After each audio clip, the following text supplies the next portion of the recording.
begin. Okay, desktop audio's on, mic audio is on. Stream should be going here. Yep, and we are live. Welcome back to another Reactionstravaganza. We were originally going to talk about... Sorry? I said AO.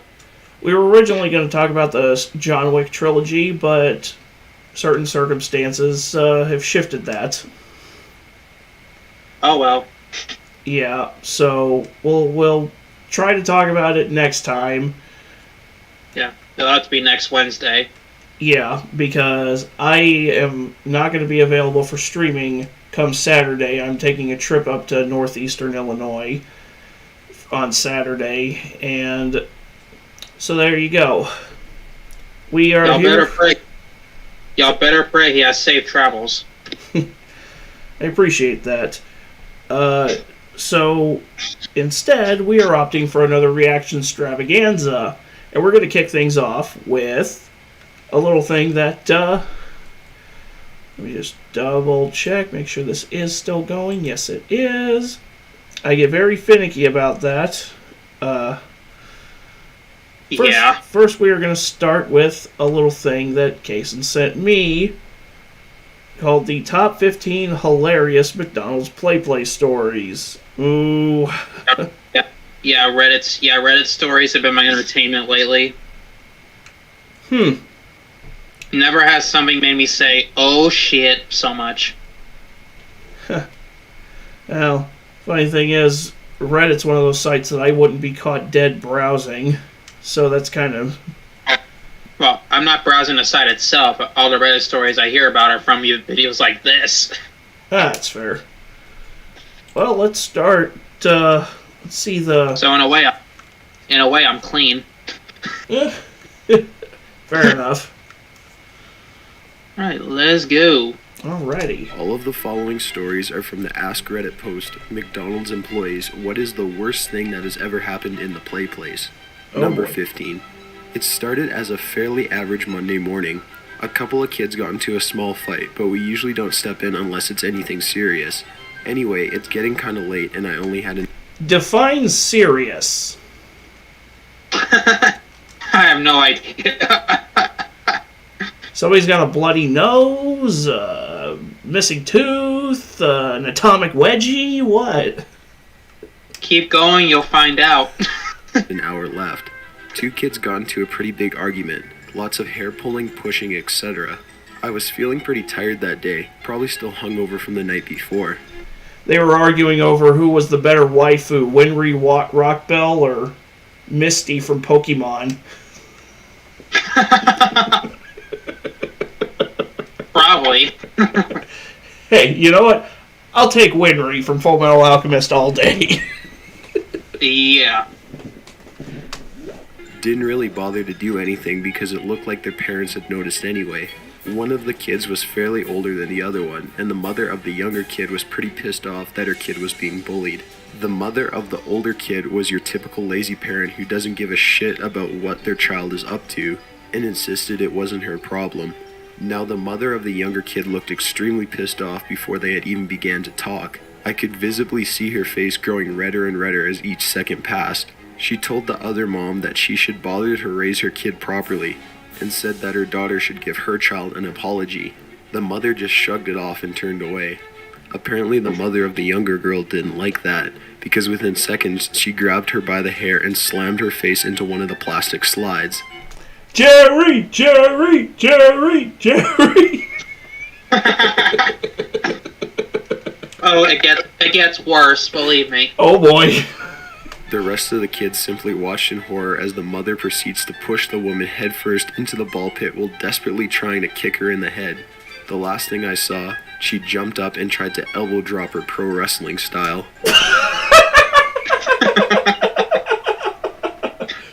That's fucked. Little did this woman know she had pissed off the wife of Macho Man Randy Savage. Ooh, there's definitely some alcohol involved. Ooh, yeah! Macho Man. For years, I did not I'd know say- he played Bonesaw in Sam Raimi's Spider-Man. Yeah, I didn't know. I didn't realize that till like a week ago when I did more research on the movies. Bonesaw is ready! Yeah, I'd say play the Macho Man theme song, which is a song by the Village People, but we already dealt with enough copyright bullshit, so let's not. Yeah, WWE will strike us down. Dun, dun, dun, dun. Nope. Block. You ever watch his old Slim Jim commercials? Dude, yes. Those things are gold. You are getting very sleepy. Now snap out of it and snap into a beefy, spicy Slim Jim. Oh yeah! Yeah, quickly got out of that before it turned into an innuendo. Hey man, he made bank off of those things. I'm not judging. Hey, it was a decent side hustle for him. I mean, do what you gotta do to make more money. I respect that. Yep. Alrighty. Okay, let's... Quickly got my manager who called the police. The mother was thrown into the police car and I'm pretty sure they had to get an ambulance for the other woman. Needless to say, the play place closed early that day. They didn't reopen it for almost a week. Number 14. That's a huge bitch! That's not even. Okay, so Gabriel Iglesias says there's 6 levels of fatness: big, healthy, husky, fluffy. Damn, and oh hell no! I think we just found level 10. And what's it called? The fuck did you eat? A cow? Run! It's Godzilla! It looks like Godzilla, but due to international copyright laws, it's not. Stay away to run like it is Godzilla! Though it isn't. Did you just quote a goddamn Austin Powers movie? Yes, I did. And I do it again. I fucking knew it. I fucking love that scene. Anyway. Okay, let's see what this is. I worked at McD's in the late 90s and we had around a 400 or 500 pound woman try to get into the play place. She got in and up to the middle level of the 3-level play tower and got stuck in a tube. We had to call 911 who had to get a crane and unbolt the tube and lift her and the tube out, then cut the tube off of her. She looked like a pig stuffed into a giant yellow straw. Our play place was out of order for 4 months while we waited for replacement parts. I couldn't believe that she thought it was a good idea anyway. The whole tube was bowing while she was stuck in there for almost 4 hours. The fire department used a ladder on the ladder truck to brace the tube because they were afraid it was gonna break, sending her crashing to the floor 15 or so feet below her. Yeah, if she falls to the floor, she's gonna leave a crater the size of Los Angeles County in the ground. We are awful. Look, I'm a fat dude. I will readily admit to that. But Jesus Christ. And I'll be honest with the way my diet is, you'd think I was fat, but I'm not. Yeah. I've been hovering between 240 and 250 for years. I know I'm overweight. Like, this is the... Like, that woman has to be like the female mate to Brendan Fraser's character from The Whale. Oh, God. Yes, I went there. Poor Brendan. Hey, you got him an Oscar. Oh, well, fucking deserve one. I mean, I haven't seen the movie because I'm not a fan of Darren Aronofsky, like, at all. I think the only movie of his I actually have bothered to see is Noah with Russell Crowe. Yeah. That's about it. Generally speaking, his movies just, the subject matter just doesn't interest me. Right. Alright, let's see what this lady got herself into. 13. I'm not an employee, but my aunt got stuck in the spiral slide once. Yeah, my aunt. She was like 40 at the time. I'm not really sure why she decided to go down the slide, but she did, and she didn't fit. They had to shut the play place down and call someone to pull her out. Number 12. I was a teen. I don't even have a joke for that. That's just pathetic. I don't either.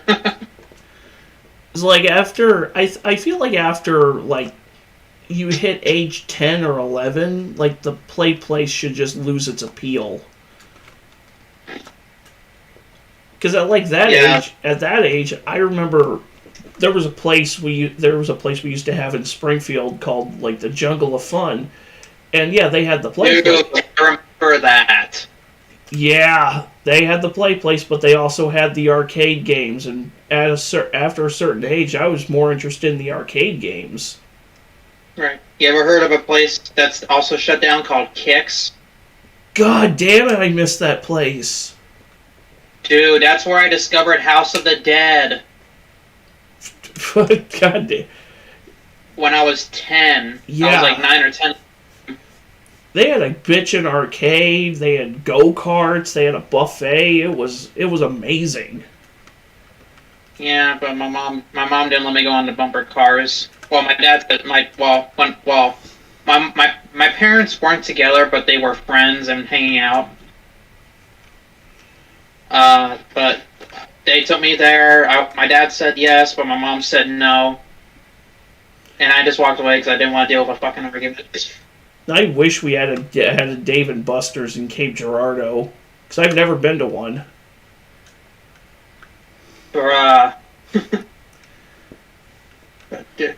Sorry for the nostalgia nuke. Yeah, well, that's going to be a side effect of watching our streams on occasion. Yeah. Anyways. At least we had good childhoods. Yeah. Teenager, assumed 17 because I did reckless and stupid shit all the time when I was that age. Never anything really sinister though. Anyways, I was eating at the McDonald's off the 5 freeway in Carlsbad back when it still had a play place. There was hardly anyone at that location at the time, and I had a group of friends that needed impressing, of course. The plan didn't come together until I was collecting our trash on our tray. The trash went into the bin, but the tray stayed with me. I ran into the play place squealing with excitement, my friends shouting questions at me as I disappeared into the structure. I'd like to point out that I was fully sized, so trying to touch as little as possible was difficult. The entire kiddie mansion smelled of piss. That was okay though because I had made it to my destination, the swirly slide. With the tray in hand, I situated myself at the top of the ride like someone trying for the Jamaican bobsled team. I never really thought about what would happen, I just thought it sounded awesome. I flew down that slide at about 1,000 miles per hour. The end of the slide, the part of my ride I neglected perhaps on purpose, was aimed directly at the glass wall of the establishment. 1 second I was in a tunnel of hellish excitement, the next I was flying into a sheet of glass.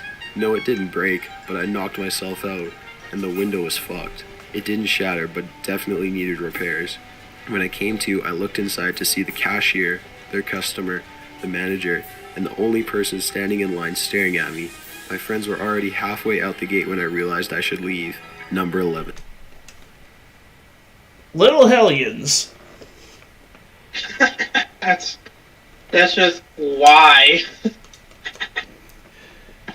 I'm sorry, but I always lose it at and the window was fucked. Little Hellions. Kids feeling Sorry. No, I said what I needed to say. I laughed after. Little Hellions. Kids feeling rebellious, embarrassed their parents still listen to Elvis. Yes, I'm referencing Eminem now. It's all good. Whew. Anyway, let's see what's going on with not the kid from Bad Santa. Oh God.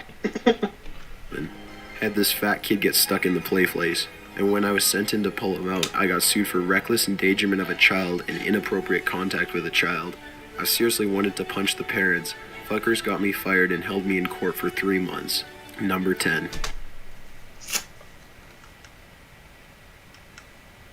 F-U-C-K-Y-O-U, fuck you. F-U-C-K-Y-O-U, fuck you. That should just about sum up your average stereotypical dumbass parents. It's like, here's an It's idea. like, why are you suing that guy instead of the actual establishment? Like, that doesn't make any damn sense. Or here's a better idea. How is about not let your beanbag chair looking kid into the goddamn play place? It's a beanbag chair looking kid. What would you call it? I was just gonna say little fat bastard. That too. And no, I'm not fat phobic, but There's I call no, it like I see it. there's no such thing as fat phobic. Yeah, that's just the term the dumbass liberals made up. Well, you have to be intimidating for there to be a phobia of you, and nobody is afraid of fat people. And I say this as a fat person. Yeah. Ugh. The Let's only see what these fucking... the only person fat people are afraid of is themselves. Pretty much. Look at me! I'm a big fat slob. I've got bigger titties than you do. I've got more chins than a Chinese phone book.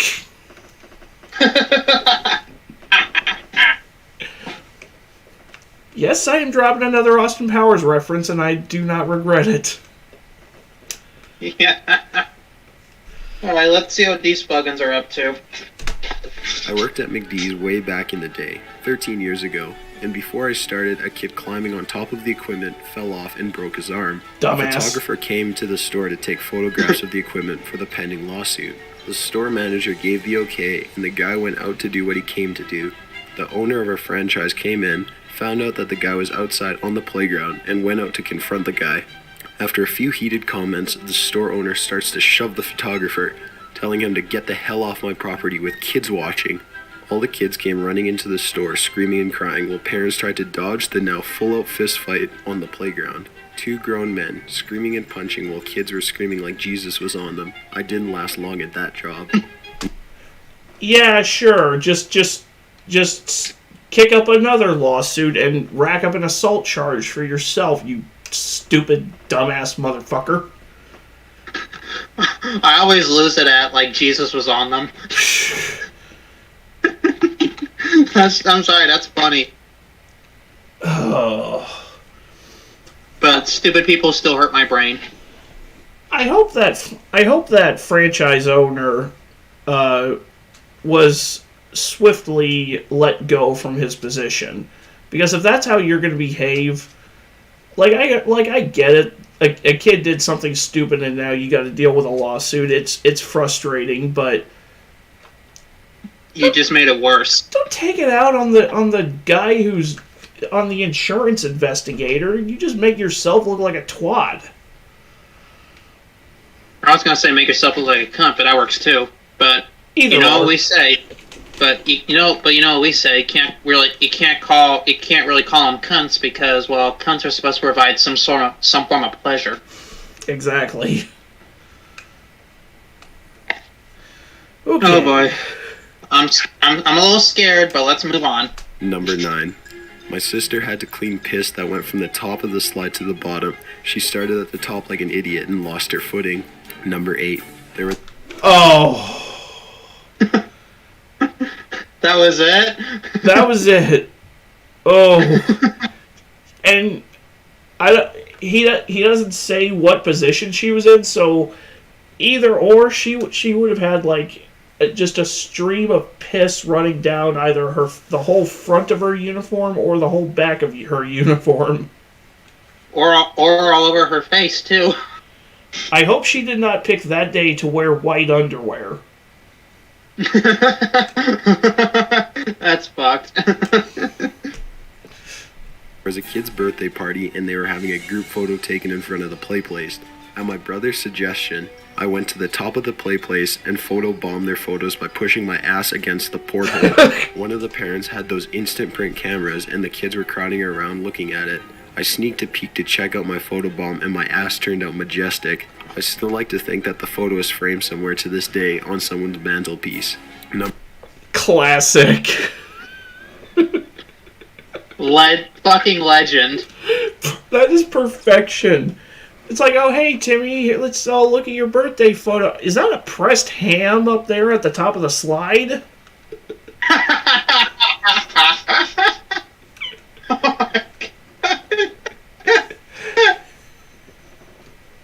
This is why we're friends.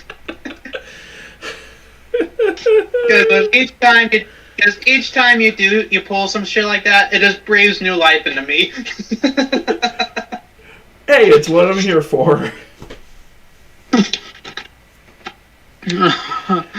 Okay. Number 7. I worked at McDonald's 6 or 7 years ago, and once a child pissed at the top of the play place.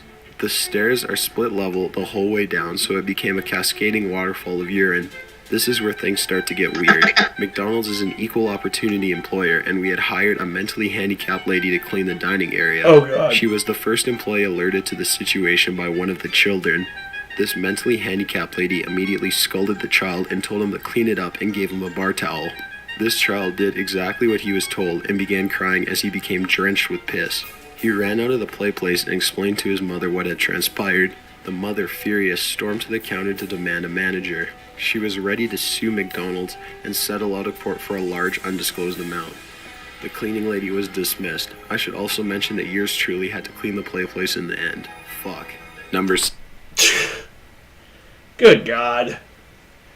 Hey, you know what? Yep. At the risk of being an asshole, you know what? That woman did nothing wrong. Amen. It's what the kid gets for deciding to piss at the top of the slide.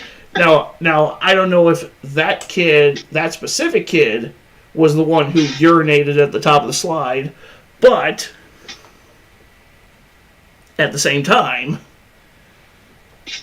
she was making them clean up their own damn mess. Yeah.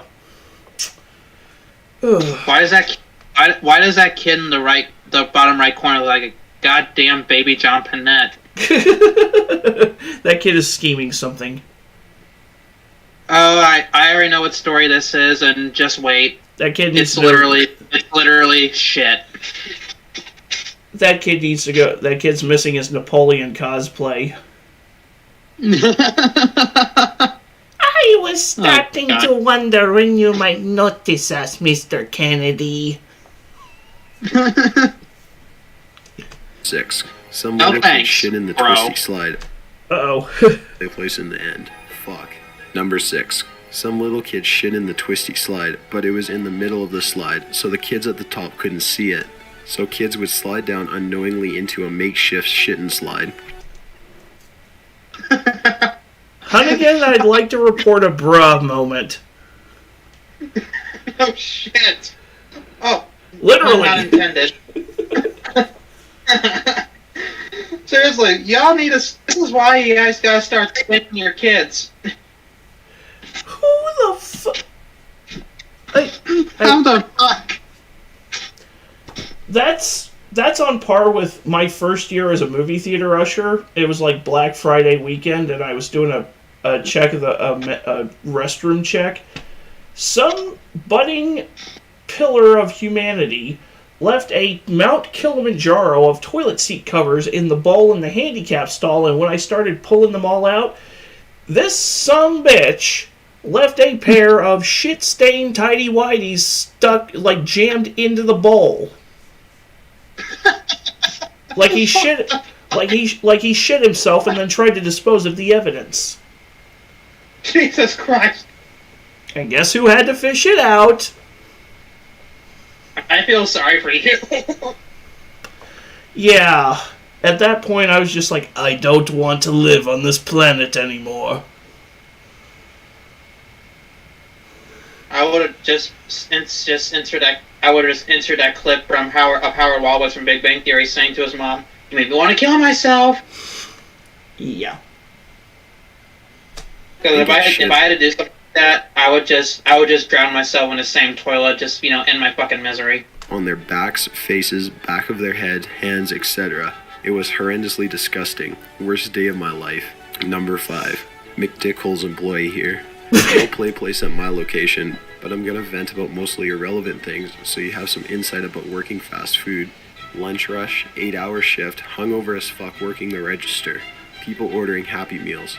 Not specifying which Happy Meal, just saying a Happy Meal. Me, which Happy Meal would you like? Parent bends down to their child to ask. Child mumbles, hides head in shame. Meanwhile, the line is growing longer as customers become more disgruntled. A bead of sweat begins to form on my brow as the mother tells her child to tell me which meal. An eternity elapses before mere infant utters its first incomprehensible words. Once again, child whispers something in Gaelic. Sorry, I didn't quite get that. Small baby babbles, parent will not clarify. Time to guess. Orders a large sweet tea, 3 McDoubles, and a large fry.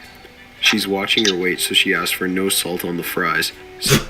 As if that's going to make a goddamn bit of difference with the fact that you're eating 3 McDoubles.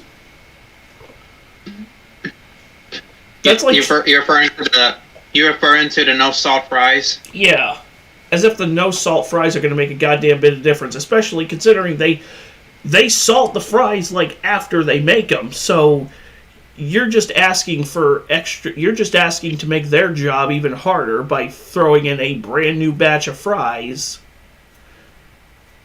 Hey, I'd say this was Karen's, where Karen's became a global internet sensation. You know, this is shit like this is why I don't work in the restaurant industry, because like this kind of thing I don't have the patience for. Yeah, if I was working a register and someone came in and tried ordering, I was like, you know what? Nope, I quit. Fuck you. I'm done. Fuck this shit. I'm out. Yeah, it's like my current job. It's like, yeah, I interact with customers on occasion. The ones I talk to are I have yet to have one that actually is in full blown Karen mode. All the ones I've interacted with so far have been really chill, and it's always just a matter of do you guys have this? Where can I find this? And I just point them in the right direction. And it's like that's it. See, it's not always about Karens and Kyles or whatever you call male Karen. Yeah. Well, I call them Kevins. I call him Kevin. Yeah. Oh. Yep. Yeah. But insert the meme of Will Smith from Step Brothers. Did we just become best friends? Will Smith? I think that was Will Ferrell. Fuck me. Although Will Smith did have his own little Karen moment about a year ago. A wife's name out your fucking mouth. 5 minutes later. I'd like to apologize to the Nobel Committee for my violent whatever the fuck he said. I'd like to apologize to the Academy. It's like, dude, you just made yourself look like a whole bitch on global television. And it's like, did you give yourself whiplash from that turnaround? I still remember the meme of, if he's this mad in March, imagine how pissed off he's going to be in August. Because the guy Jada was sleeping with was literally named August. Oh shit. That's where you throw up that, oh, from the Isn't Jada Smith... Go ahead, sorry. That's where you throw up the, whoa, thing from the Super Hot Fire, psych, that's the wrong number video. Yeah. Yeah. Isn't Jada the one that, the black chick that got stabbed to death at the beginning of Scream 2? Yep. It's like, yeah, on Dead Meat's Scream 2 recount video, he went on about Jada goes up on a stage like someone's name, like her name's in fucking someone's mouth, like someone's got a name in their fucking mouth. Hey, dead meat don't give a fuck, bro. No, and that's why he's so great. Like, you still need to clip him saying, "Do it." Oh, I did. I saved that clip. I just don't have an excuse to use it yet. Yeah. Yeah, he also was talking about, like, like how franchise changes and people don't like it, and he said, "I'm talking to you, most Star Wars fans." I mean, he isn't wrong. Sometimes the changes are kind of arbitrary. Sometimes they aren't. I feel like Star Wars without George Lucas's input is just Star Wars fanfic. Pretty fucking much, dude. Which is why the sequel trilogy feels like fanfiction, because it was done without George Lucas's, or which is why pretty much everything Disney has put out since acquiring Lucasfilm has just been. What? Which is why pretty much everything Disney has put out since acquiring Lucasfilm has pretty much just been fan fiction quality writing. Pretty much. Yeah, and to sum up how I feel, to sum up what that sequel trilogy is, I'm going to borrow a quote from AVGN. Ass. Bye. Drinks a beer, screaming into a pillow. Cow, a fucking piece of dog shit. Oh wait, that's AVGN had no chill back in AGBN had no chill circa 2006. Oh. He had no fucking chill back then, bro. Especially his Friday the 13th and Nightmare on Elm Street videos. I want a T-shirt with his idea of a game over screen for Friday the 13th on NES. Yeah. Your friends are you're dead. Your friends are dead. Your whole family's dead. Your pets are being fucking skinned alive. Your mom's a fucking whore. The world hates you. You're going to hell. Deal with it. Game over. And exactly. I'm like, I just want to know, did he ad-lib that, or did he read a script? I think he scripts most of his I think he mostly scripts his videos. I was like, because if he ad-libbed that, that makes him more hilarious. Yeah, I think he mainly scripts. I don't know if he was scripting back then, but I think at least nowadays he does mostly script. Yeah. Well, okay, you ready to keep going? Yep. There's no irony in this. We have to make a whole new batch of fries for this request. She stops talking. Will that be all for you? She says yes.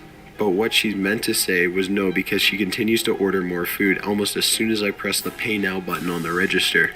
Orders more lard. Alright, will that be here or to go? Looks to child. Gazes towards dining room. Looks up for something. Anything. She just wants a sign. For go. My brain has now melted. Blood trickles out of my ear. There's no for go button on my register. So I make a guess once again. There's no way I've gotten this order correct. I accept defeat. Alright, that'll be $23.67. The woman's face drops. The room is absolutely silent except for the racing beat of my heart. I thought sweet teas were $1. They used to be $1 all over the country. Her rage is building as I stutter. They used to be, now they're $1.19. The extra 19 cents is blood money in this business. Nostrils flare, a pissed off sigh. She now wants me to change the price even though I'm clearly a minimum wage employee, not the CEO of McDonald's.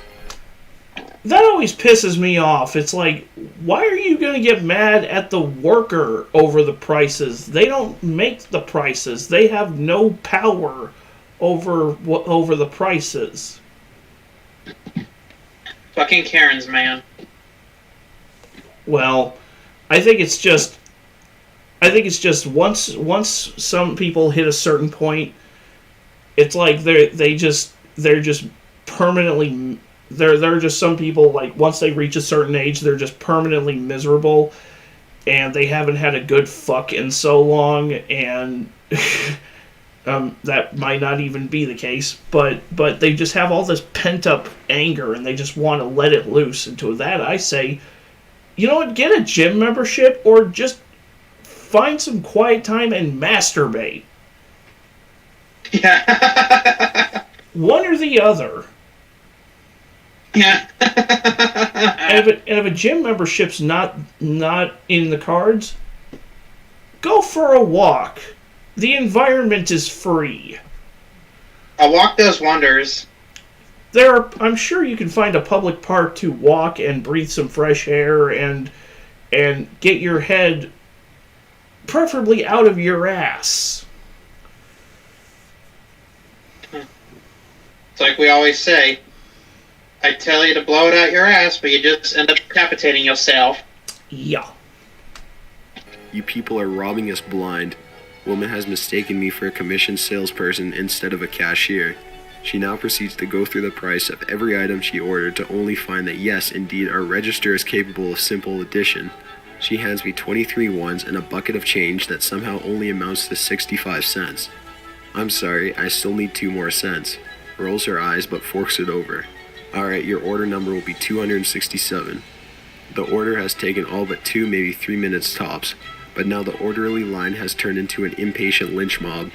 They feel hunger, not for McChickens or those precious McNuggets, but for blood. I, on the other hand, thirst for liberation. My lips manage to bend awkwardly into a smile as I say, I can help whoever's next. A large man walks over and says, "Are you guys still serving breakfast?" I respond saying it's 2 p.m. Alright then, I'll just have a shamrock shake. It's December. No.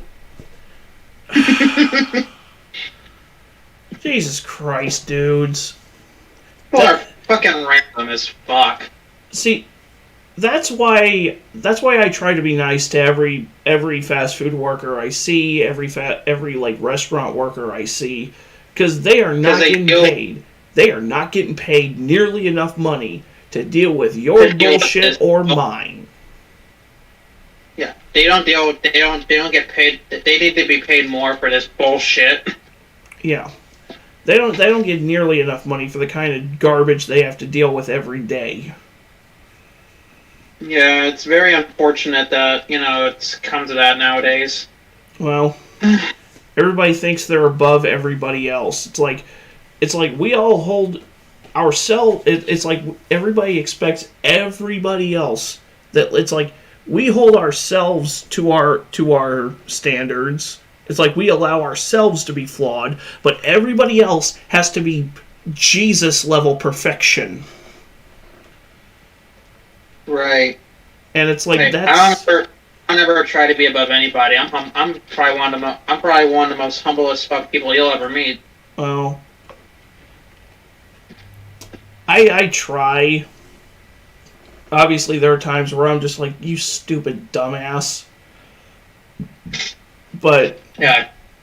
Cuts to me with Will Ferrell going, you ever hear someone talking about something and you just think to yourself, you are one stupid motherfucker. Yeah. Or Ed Helms in The Hangover telling Zach Galifianakis, you are literally too stupid to insult. I mean, at least some of them ain't as fucking retarded as fucking Sneeko. Oh God. Hey, I'm sorry, but if your thing is being cucked at parties, you seriously need to go seriously, dude, go outside, touch grass. Not just being cucked at parties, but then trying to sell yourself as a red-pilled alpha male. It's like... Dude, literally anybody could pick you up by your neck with one hand and fucking slam you into the fucking dirt. I'm sorry, but Sneeko's not intimidating. He just looks like a little bitch, like Andrew Tate. At least Andrew Tate has muscle and a background in kickboxing. Sneeko's arms are so stringy, he might as well have the Top Ramen logo tattooed on his forehead. Andrew Tate looks like the fucking Stonks meme. With a spray tan. Yeah. Stonks man with a fucking spray tan. Rhyme not intended. Sunburned Smeagol looking ass.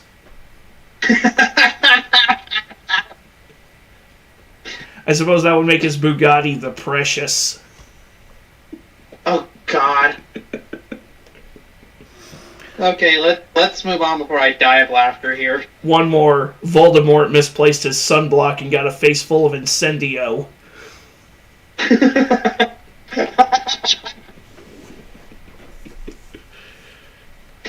Fucking great. Number 4. Some kid climbed all the way to the top of the slide and took his goddamn pants off and slid down the slide. Problem is, he shat the whole way down. There was a fucking trail of shit spanning the entire second half of the slide. We only found out because some other fucking kid slid down that slide and came out covered in chunky liquid shit and began crying uncontrollably. Number 3. That face is exactly what I'm thinking right now. Yeah. It's like, Jesus, potty train your fucking kids. It's not that hard.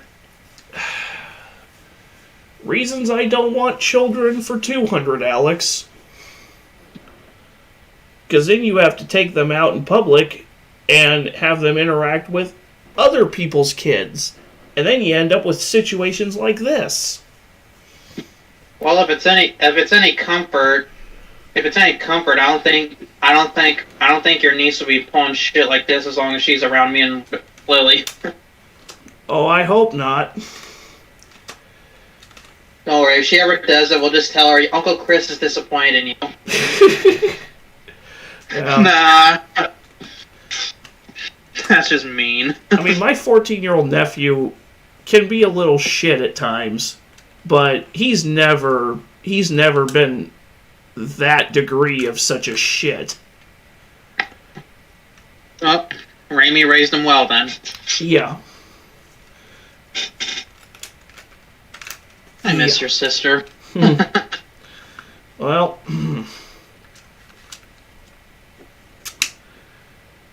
okay. Yeah. Next one. Kid vomited and proceeded to pick up fistfuls of chunks and throw them at other children, who then vomited. Wait, what? And proceeded to pick up fistfuls and crying uncontrollably. Number 3. Kid vomited and proceeded to pick up fistfuls of chunks and throw them at other children, who then vomited. We closed the play place for like 2 weeks to have the whole thing heavy-duty cleaned and sterilized by a hire-out company. She yelled, "I'll show you clean," ripped the hazard tape off the door, broke the lock on the door, and proceeded to put her finger down her throat and barf all over. That was right before I quit. The last thing I heard, she was trying to sue our owner, stating that the chemicals in the play place, which she broke into, made her sick and she was hospitalized. Number 2. Jesus. Um, What's wrong with this story, Chris? fucking everything. No shit. I'm And look at the chapter at the bottom of the screen. It says number 2nd. You know, there's a song from an indie artist that the chorus of it immediately is what immediately comes to mind after I hear the story. You are a cunt, cunt, cunt, cunt, a big fat stinking cunt. Yeah. We can't play it because we're not risking any more fucking copyright. Say it ain't true, but I'm here to tell you you're a motherfucking cunt. You are a cunt, cunt, cunt, cunt, a motherfucking cunt. Everybody knows from your head to your toes you're a big fat stinking cunt. Hey, stop talking about my exes that way. Nah, my ex. You can say whatever the fuck. You guys can say whatever the fuck you want about my exes. Oh, anyways. I will now tell the story of the best thing I ever saw in Playland. This was at Burger King, not McDonald's. In the South, these things are simply called Playland. A few years ago, me and my kids were eating at Burger King, and of course we had to eat in Playland because kids. Burger King had at this time installed talking garbage cans in there. This was probably intended as a way to get kids to throw out their own trash so employees wouldn't have to do it so much. Whoever designed those things knew nothing about children. Yeah. Pushing your garbage in past that spring-loaded flap, which says thank you on it.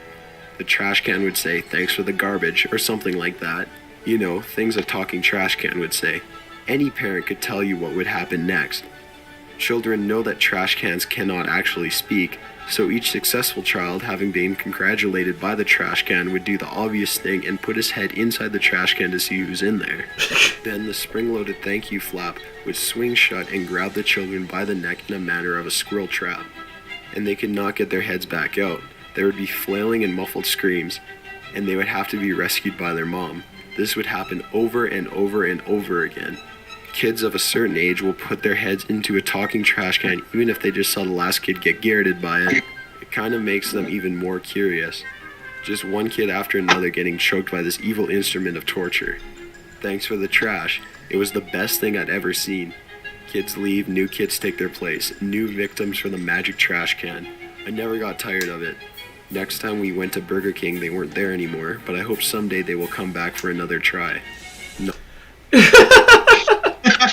Because kids For are... another guy. whoever put that in obviously does not have children, because kids are kind of dumb. They're more curious for their own. Some of them are a little too curious for their own good.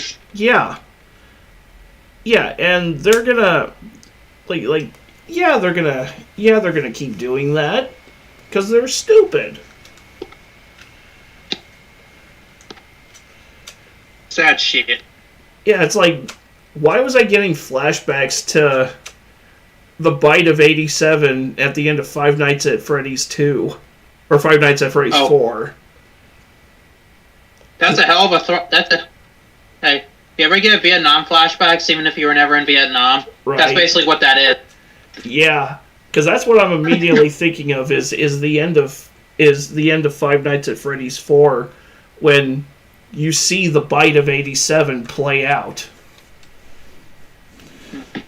That sounds gruesome. Except less grisly, because it's not a kid who gets his entire frontal lobe punctured by Freddy Fazbear's mouth. Oh god, that just sounds painful. It was in that pixelated, 2-bit Atari graphics, and it was still disturbing to look at. Yeah, that about sounds like the 1983 Atari 2600 Texas Chainsaw video game. Where literally you get points for running around Leatherface and cutting girls up. Well, now you want to know what they put in to simulate the girl screaming? What? A high-pitched noise that literally rapes your ears. Yeah. Now I'm curious to see how that Five Nights at Freddy's movie is going to play out, because apparently they are filming it, finally. Yeah, it's going to have Matthew Lillard in it. Playing the purple guy. Oh boy. The guy who literally causes those dead children's spirits to haunt the animatronics and turn them all homicidal. I'm expecting something like Willy's Wonderland, but straight horror instead of a horror comedy. Yeah. And Josh Hutcherson's playing the security guard. Yeah. So that'll be interesting to see. I don't think I've ever seen him in a horror movie before. Yeah, we need to talk. We need to do an in-depth discussion about Willy's Wonderland at some point. Call it Willy's Wonderland, the unofficial Five Nights at Freddy's movie. Yeah, I do have the Blu-ray for it sitting on my shelf. I just haven't gotten around to watching it yet. I watched it on Hulu the other night. Mm. I think it was Hulu. Mm. Okay. Yeah, let's go. This kid looks like in about 7 years he's going to be giving you atomic wedgies and demanding your lunch money. Oh, this story's the greatest. Number 1.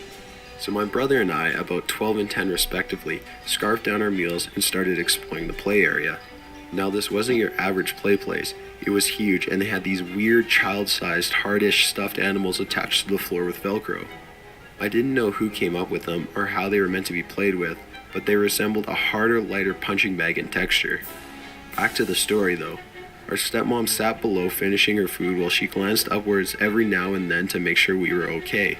My brother and I soon parted ways in the massive structure. Sometime later, a random kid and I squeezed past each other while crossing paths in one of the tubes. As soon as we were clear, he glared back at me and growled, "Touch me again and I'll slit your fucking throat." Bitch, what? go back a few. My brother and I soon parted ways in the massive structure. Sometime later, a random kid and I squeezed past each other while crossing paths in one of the tubes. As soon as we were clear, he glared back at me and growled, "Touch me again and I'll slit your fucking throat." Bitch. If Amy said that to me, that would have earned him a punch to the fucking mouth, bro. It's like, that makes you really wonder about who his fucking parents are. Was this kid fostered by frickin' William Forsythe and fucking Sherry Moon Zombie and Halloween? Like, was this kid fostered by them? Jesus. That was William Forsythe?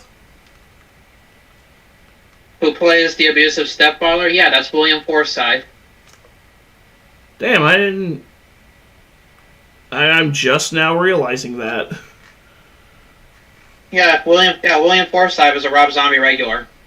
The only movie I can point to that I can remember him being in was in the Steven Seagal movie Out for Justice.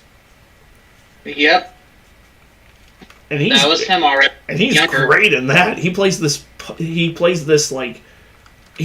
Oliver Hardy looking crackhead who's just going on a murder spree throughout Brooklyn. Yeah.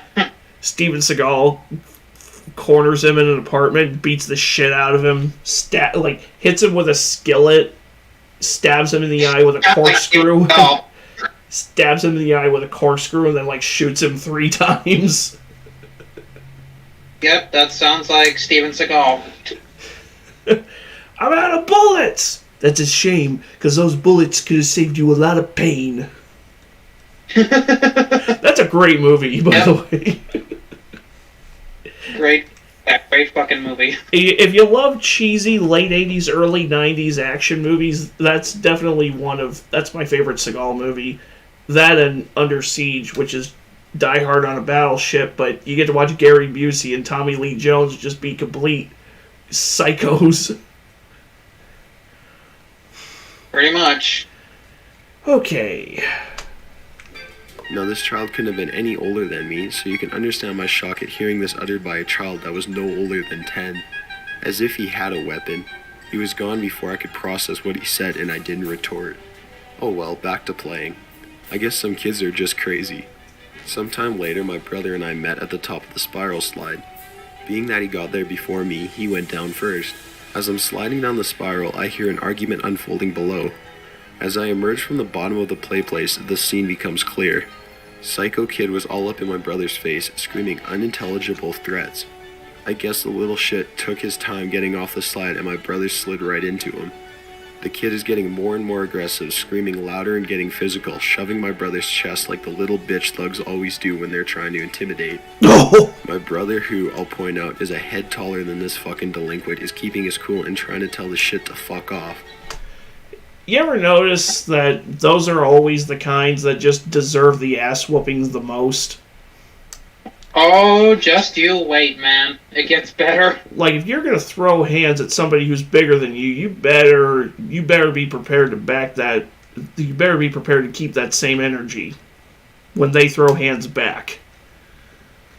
Instead of crying to your mommy. The kid's dad is nearby, and get this, the hick-ass greaseball mumbles, "You tell him, Jimmy," in between mouthfuls of burgers. A couple things went through my head before I acted. The kid's unfortunate excuse for a father couldn't care less if the world ended tomorrow. My brother can't as well beat this younger asshole without some chance of repercussions. My approaching stepmom is a good 5-10 seconds away on the other side of the play area, and I need to reassert my dominance over this hillbilly spawn. I needed to reassert my dominance over this hillbilly spawn whose best experience with violence probably comes from WCW or the WWE. He didn't see me coming. I ripped a nearby giant duck from its Velcro binding and brandished it by the tail, charging towards this violent little brat. I don't even think he turned around at all. The first blow hit him square in the back with all my weight behind it. He tumbled onto the floor in front of my brother, gasping for air. I guess I knocked the wind out of him. But I wasn't finished. Slit my fucking throat, will you? I shouted with every swing. He was crying for his daddy, but by that time my stepmom had already dragged us away. She was about to end the trip early before we explained the situation. In the end, she decides not to punish me, gives a heavy sigh, and chalked it up to another case of small town madness. Got an idea for a top 15 list? Jesus Christ! It gets crazy. Now let's talk about some stuff that happened at McDonald's, but not the play place. Right. Alright, just type in top 10 McDonald's crazy.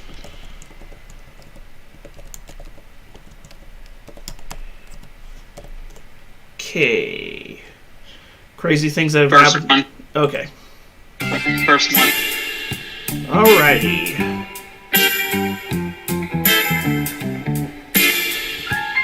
That about thumbs up what we're about to deal with. One lucky couple, Greg and Stacy Terry, got the best deal ever from a McDonald's in Hermitage, Tennessee. When they bought what they thought was breakfast, when they opened the white paper bag for their food, they instead found thousands of dollars in clear deposit bags. Stacy said that the second that Greg said it was their deposit, my first response was, let's get in the truck and take it back. Their conscience would prevent them from keeping the money. After returning it, they received a thank you from the manager. How do you fuck that up? Okay, it's like that kid taking a picture of an officer after returning a bag of stolen money. And the meme says, I pray to God my kids aren't this stupid. I'm sorry, but if my kid does something like that, they're getting disowned. Well, to tell you the truth, my conscience wouldn't let me keep the money either. Yeah, honestly, same. Because, yeah, it just depends on the financial situation, I guess. Well, plus they would be able to. I would think they would be able to track my car down, assuming they use the powers of deduction to figure out which vehicle got the money. Right. And they received only a thank you from the manager. How about a week or a month of free meals, bro? Like a gift card or something. Yeah, instead of just a thank you, it's like this one story I read about a guy who retired from McDonald's after working there for 27 years, and they only gave him a thank you note and a bag of Reese's. Huh. And it's like I would swing without hesitation.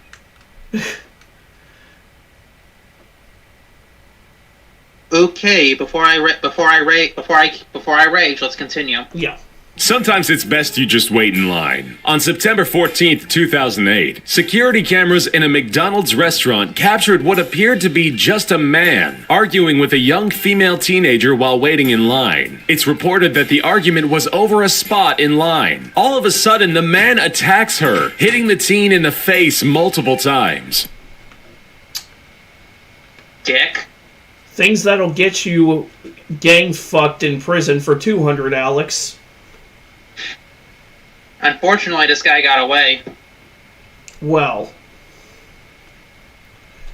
The woman got treatment for her injuries, while the assailant got away and remains unprosecuted for the assault. Bullshit. That has to be in a big city, because you do that in a small town, or you do You're that... fucked. You do that in a town of, like... I mean, I live in a town of, like, 38,000 people. I would like to think that nobody would be this stupid to not prosecute a guy who did that. Wherever this took place, it was definitely dumb bitch hours. Yeah. There's no... It's like, I don't care whether or not you think you have the spot in line or not. There's no reason to just assault a kid out of the blue like that. Yeah. Honestly, it looks like something that happened in fucking Decatur. A person who did not did not throw hands at you first. You threw the first punch. You just beat a child in public. You look like a whole bitch, dog. Yeah, it's like if you're gonna put your hands on somebody, put your hands on someone your own size, dickhead. You just know that guy can't keep a girlfriend. And if he can keep a girlfriend, it's only because he keeps manipulating her into coming back to him. Yeah, this is the Andrew Tate before Andrew Tate. Yeah, without the money and the Bugatti. Yeah. So many comments I could make, but I'm not going to. Yeah. Some people like bacon. Some people really like bacon. Shanika Torres definitely falls into the latter. You can tell. Yeah, just by that fucking hair. This woman definitely looks like she loves her bacon. And I mean, bacon's fucking awesome. But it ain't... Bacon is great. I honestly don't... I understand the frustration, but, well, I'll just let the rest of the segment explain. It ain't worth getting arrested. Category. In February 2014, Shanika and an unnamed female friend ordered a couple bacon cheeseburgers from a McDonald's in Grand Rapids, Michigan. As they began eating their burgers, they noticed they had no bacon. After calling and complaining to the manager, they were told they could get free replacements next time. Returning later that night for their free bacon cheeseburgers, they again got regular cheeseburgers. Shanika was so enraged to the point that she pulled out a pistol and fired it through the drive-thru window, luckily not hitting anyone. She would be arrested shortly thereafter at her home. That, ladies and gentlemen, is what we like to refer to as a negligent discharge, which is what her parents should have named her after she was born. Yeah. It's like there's a list of people I think should have just been swallowed. This woman's one of them. Her father should have finished in a tissue. Hey, you want to know why you're so short? Because your dad pulled out. The rest of your height landed on the sheets.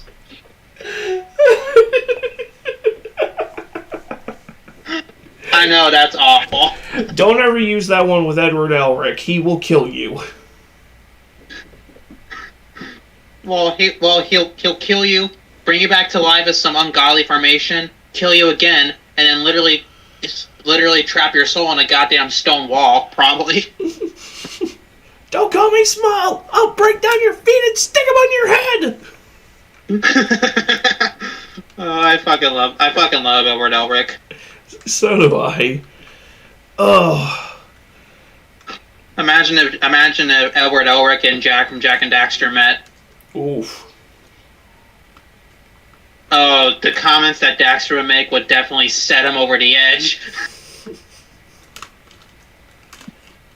Imagine if Edward Elric... What? Imagine if Edward Elric met Salazar from RE4. Oh. Huh, so there actually is somebody shorter than me. Don't call me Shorty! Wait, is Ramon saying that about Edward? That would be Ed saying that about Ramon. Oh, so sure. Set off the homicidal Castellan.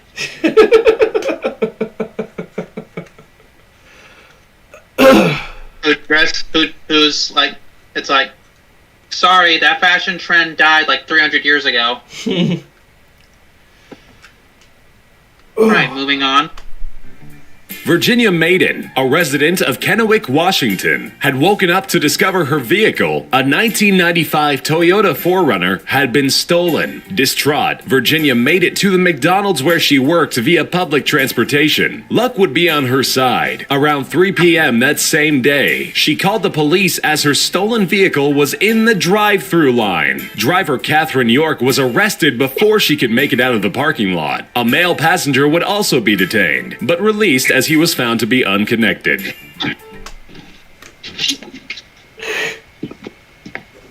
That's like those people who... That's like you steal a kid's bike and then try to sell it on Craigslist and or Facebook Marketplace. And the parents of the kid just happen to be browsing Craigslist or Facebook Marketplace or eBay looking for a new bike, and they happen to find, oh shit, that's his stolen bike.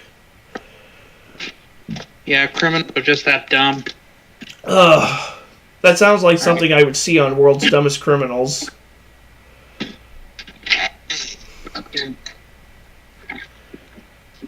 That belongs on America's Dumbest Criminals, if they ever revive that show. It is a good show. It is. God, I love that show. I binge that show at least once a year. Yeah, I still need to get back into it. A Florida man is facing prison time in Naples for stealing some soda. Homeless man Mark Bear reportedly walked into a McDonald's, asked for a water cup, and filled it with soda instead. Okay, I will admit I have done this. I did not get caught, but I have done this. Way to indict yourself, bro. It was years ago. Fair enough. And probably when you lived in Illinois. Well, Yeah, it's out of Missouri.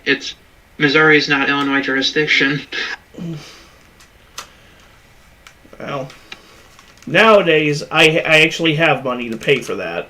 It was a one-time thing, and I don't plan on doing it ever again. Right. The manager confronted a bear, asking him to pay the $1 for the drink. An argument arose. Police were called and Mark was arrested. Turns out he had a few warrants for prior petty theft, which the officers used to up the charge from a misdemeanor to a felony. Ouch. Two men in Murfreesboro, Tennessee, got more than upset when they felt that their cheeseburgers were quite messed up. Police responded to a scene called in by McDonald's workers when they apprehended Sean Mosey and Chris Slate while they were trashing the place, including throwing a brick through the window of the establishment, with no real motive for this crime. It was presumed to be out of anger, all because of their food being wrong. I don't care what excuse you can concoct, nothing justifies property damage. Right. And that freaking fist clenching, it's like, bro, grow the fuck up. Nothing. There's nothing that justifies you just committing property damage. Oh, your food was messed up. Then It's like, it's not the end of the freaking world. yeah. Shit happens. It'll be, yeah, you'll be alright. Just take a chill pill. Maybe check yourself into a damn mental institution. A 9-year-old boy this robbed other one. children of their cell phones at a McDonald's in Chicago, Illinois. Of course it was Chicago. I told you this story was wild. Of course it was fucking Chicago. Mind you, this is Yep. after he and 3 other children had previously carjacked a Pontiac Sunfire at rifle point the week before. One of the 3 other children would have charges brought up against them. The 9-year-old and other 2 children would escape, getting away from the law for yet a second time in a week. Well, This is exactly why I say fuck them kids. yeah. A McDonald's worker in Pittsburgh, Pennsylvania, was arrested for selling heroin through the drive-thru window inside Happy Meals, with the established secret phrase, "I'd like to order a toy." Police were able to make the arrest of Shania Dennis at the McDonald's while she was working both her jobs. Investigations would lead to the discovery of 10 bags of the drug in the Happy Meals, and 50 more on Shania herself. Fucking heroin.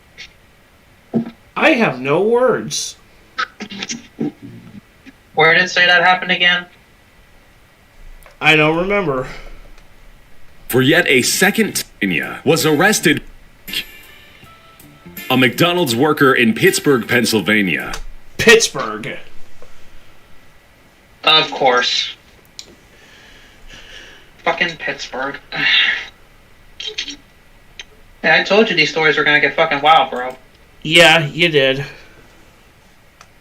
To start off the weird things found inside of McDonald's food, a mother and 7-year-old daughter were enjoying their meal. That is, until the little girl found a condom toward the bottom of her fries. Ow. What? What? What? Yeah, pull up the clip of JonTron going, what? What the fuck?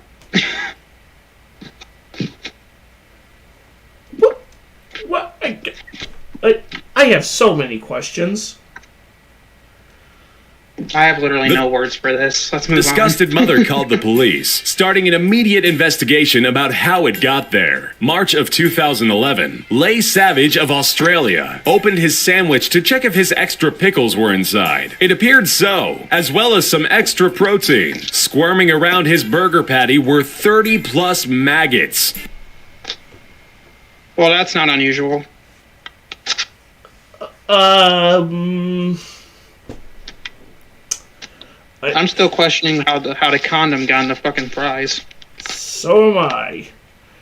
Did you hear that story about the two cops who were like on duty and they swung through like a Burger King drive-thru? They ordered their meals and it turned out that the guy who was working the drive-thru put his weed inside their burgers. No, but it sounds like a story we reacted to in the last stream, or one of the last couple streams. I mean, there was that one story of the guy who put weed in the sad toys and Happy Meals, and some girl got a freaking bag of weed and smoking pipe in her Happy Meal. Yeah, we did get that in the last one. Sounds about similar, but. Yeah. Either way, but hey, both times some form of an arrest was made. Yeah. McDonald's wished to do further examining of the burger. Savage declined, instead asking for a refund and an apology. In the year 2000, Catherine Ortega, mother of 2 and resident of Virginia, bought some chicken wings from McDonald's for her family dinner that evening. Ortega claims that while getting her children their plates, she noticed one of the pieces was malformed, and with further inspection, it turned out to be an entire battered and fried chicken head. Damn! That's some Texas Chainsaw shit right there. What the how that's some shit I expect from like that's something I expect Beavis and Butthead to do in Burger World. Yeah, pull up the JonTron clip. What the fuck? What the fuck? On July We need to 18th, cut down one of our videos at some 1984, point. James Oliver Huberty left his home, telling his wife Etna, society had its chance. I'll be going hunting humans. Oh great, he's the main character from Hatred. Oh god. That game was That's awful. ass. Wait, what was it again? Hatred. That game was ass. What consoles was it on? I did a playthrough of it on PC last year. I think it was last year. Like, is it a retro game or No, it was like one of those indie PC games? Yeah, it was an indie game that was trying so hard to be Postal, but if it was made by like a 4chan edgelord, it was like Onision trying to make Postal. Oh. Fuck. Yeah, fucking Onision. Yeah, this. The guy who has this the guy who has not grown out of his high school goth phase in his late 30s. So basically, most of My Chemical Romance. Pretty much. Except I like My Chemical Romance. Their music is dope. I just find it hard to believe they're in their 40s now. I can't take a man seriously who spent several I don't know, months or years deliberately walking around looking like L from Death Note. Oh, God. It's like, dude, you're not L. You lack his intellect. Anyway, let's go forward knowing that this ain't exactly anything to laugh at. No. He then went to the local McDonald's and began what was to be the largest single-day, one-person massacre to date. James began by opening fire inside the building, where around 30 people were working or dining, before he began to shoot at people outside. The rampage met its conclusion when a SWAT sniper, Chuck Foster, took James down, And nothing of value was lost. Props to that sniper. Yeah. SWAT snipers taking out the trash since day one. I hope that man spent his night with a good supply of whiskey and some smoking hot hookers. Hey, if I was there, I would have brought him shots all night long. Same. And I don't even drink anymore. Yeah. I'm not even that much of a drinker. Like, I still drink the occasional, like, Twisted Tea or Angry Orchard, but I've never been much of a drinker to begin with. Because alcohol just tastes like ass. Yeah, we ought to share an Angry Orchard at some point. Hell yeah. but not before he would claim the lives of 21 individuals, ranging from 8 months to 74 years old. Jesus. Fucking baby killers, man. Basically, he turned into Bill Williamson from Uwe Boll's Rampage. Except Bill Williamson had a YouTube manifesto and a triple-digit kill count. Yeah. Those movies were insufferable. Like, I know. Don't even get me started. Like, I know the first one got a lot of positive reviews, and I wonder if those people's brains were turned off the day they reviewed that movie because I can't stand them. I can't. I legitimately hate them. I legitimately hate the first movie. Yeah. And it's not just my general distaste for Uwe Boll, it's just that it's not a good movie. Right. It's like if I want a complete Looney Tune, if I want a story about a complete Looney Tune who just goes around senselessly murdering people, I'll just replay Postal. Right. Anyways. So what do you think? Danger Dawn, or what do you have in mind? You know, I am not totally sure. We could do another Razor Fist one. Sure. Okay. I think we did Andromeda, Mass Effect Andromeda on the channel on a previous stream. Yeah. Let's watch one of his Resident Evil reviews.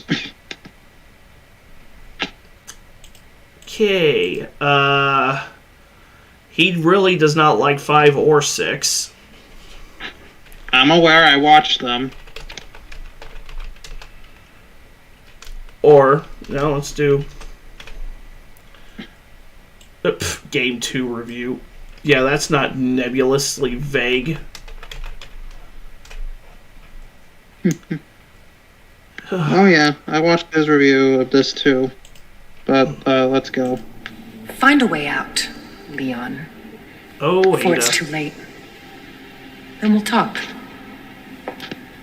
Name's Ada. Ada, wait! That gets me every time. Okay, no.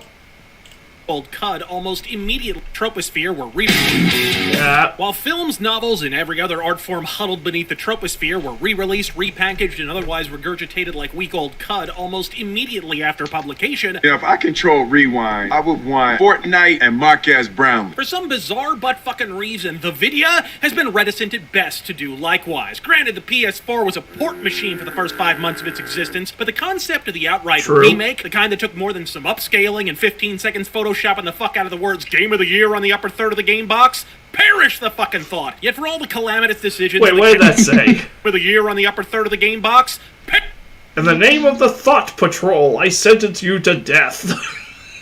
He needs to go to my high school then.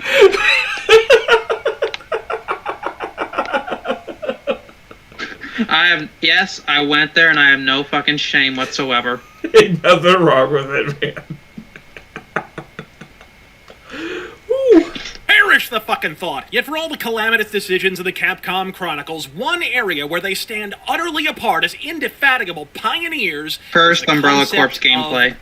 The remake, or in this case, the legendary 2003 remake 5 fucking people played on the goddamn GameCube. 2002, not 2003. Times since the erstwhile cratering at commercial retail has since given way to the inescapable actuality that Capcom were merely ahead of their time. The remake was no mere Mario All-Stars style port with arbitrarily amped up graphics or filtered fucking jaggies, but a top to bottom Botox job that reinvents and reinterprets the totality of the game from vertex to vajayjay. Bitch and bellyache all you like, as the media matures and the gamers get younger by the microsecond. Remakes are the fucking future. It's the future! And if the sales data is any indication, Capcom may have finally fucking realized that fact. Resident Evil 2 Melt Your Goddamn Graphics Card Edition, thusly, is positioned at the vanguard of what should be an initially exhilarating and ultimately unctuous fresh fucking wave of endless remake-exploitation we'll watch crest from 5-alarm fuck yeah to Guitar Hero Rock Band bargain bin bullshit over the coming goddamn decade. Fortunately for us, we're presently positioned at the fuck yeah portion of the festivities, so break out the Cosby Coladas and go full fucking ham on this horse shit.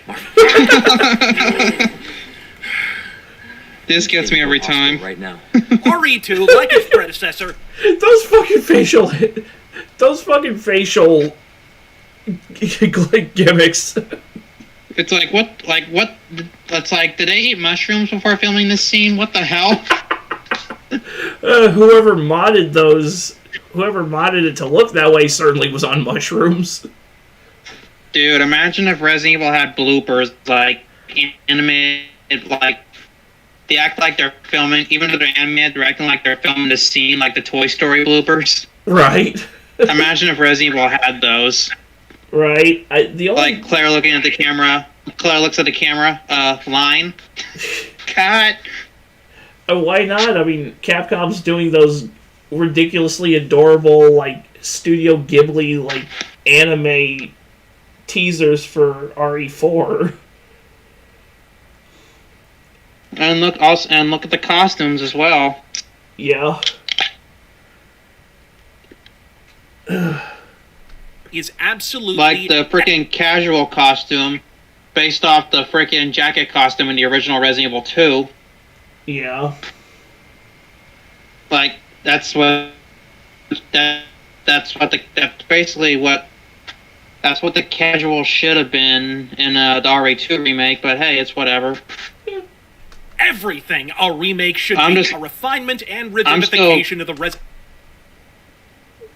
Sorry. I'm still keeping my fingers crossed for an RPD costume in Resident Evil 4 remake. Yeah, you would think they would put an RPD outfit in it.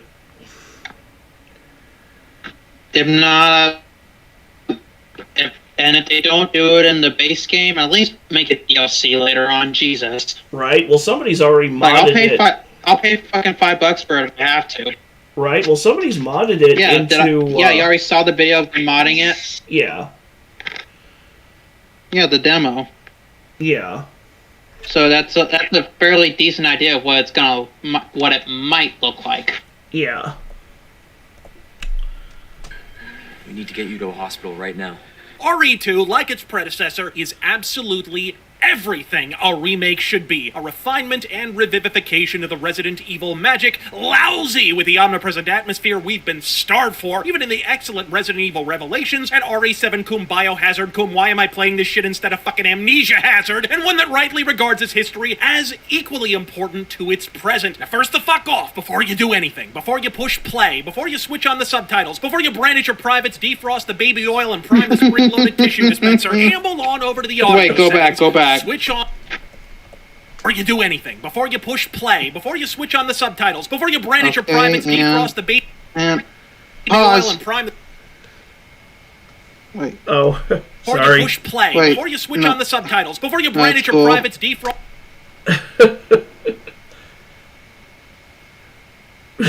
What the actual fuck? Jesus Christ. Just, and again, I like to report a bra moment. You think this is bad? Razorfist channel is where I first saw the meme of the feet hanging off the floor, and it's saying the floor is a new Linkin Park album.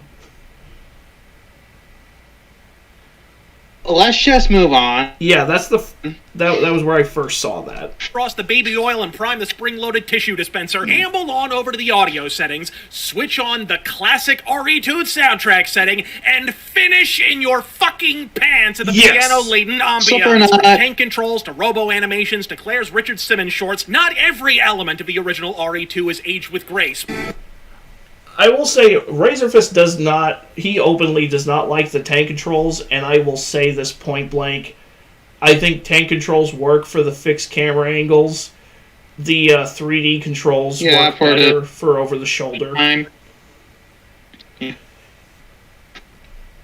Yeah, I've been playing Resident Evil Director's Cut on PS5, and well, I like the tank controls because I like the sense of nostalgia it gives me.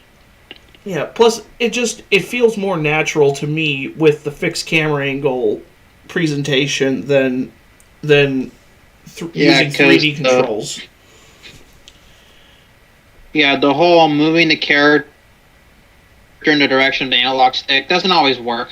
Yeah, especially if you have to suddenly reorient where your position is on the stick with an angle change. It's like, no. At least with the tank controls, I know that when I press up, my character will perpetually move forward. Right. And it's better to use the D-pad than the analog stick for tank controls. Yes. Yes, it is. But the soundtrack ain't got the beginnings of fucking crow's feet. Lights out, lights on, in a house with a mouse. This soundtrack does the goddamn business every bit as hard as it did in '98. And by God, give it the wub-step alternative. For anyone with a frontal lobe, it's the official fucking remake soundtrack as well. I will say this point blank. The only track from the RE2 remake, from the RE2 remake's new score that I actually like, is I like Mr. X's theme, his normal theme, and I like his Super Tyrant form theme. Right. The rest of the game's soundtrack I couldn't pick out of a police lineup. Right. Fact! And speaking of age, should we wrap about the prepubescent protagonist redesign for a beat? I get that we're traveling back to a time when Capcom had a clue, but did we really have to Benjamin Button this bitch back to the age of a fucking fetus? Far be it from me to mock someone's pallor, I get sunburned from a smartphone, but I can't imagine this twink keeping the store safe in Mayberry, let alone subduing a shambling horde of future Democrat voters. Consequently, Leon careens from shooting to shooting, stumble fucking his way... Are you still the fucking from that mod? What? Are you still the fuck from that mod? Am I still the Are you still saying fuck from the mod? Are you saying the fuck because of this this image? Oh, yeah. Yeah. Especially the frickin' umbrella and RPD symbols on them. It's like, bro, that's just no. Please, no. Quit ruining Resident Evil with these fucking mods. voters. X gonna give it to you, bitch. Yep. Ooh, anyways. I hope in this case they mean his fist and not his you know what. Yeah. Oh. Yeah, let's not visualize that. Let's just move on. Yeah. Yeah, there you go. Mayberry, let alone subduing a shambling horde of future Democrat voters. If you get lucky tonight, you might think of Mr. X here. I said, if you get lucky tonight, you might think of Mr. X. Hold on, you know, Viagra.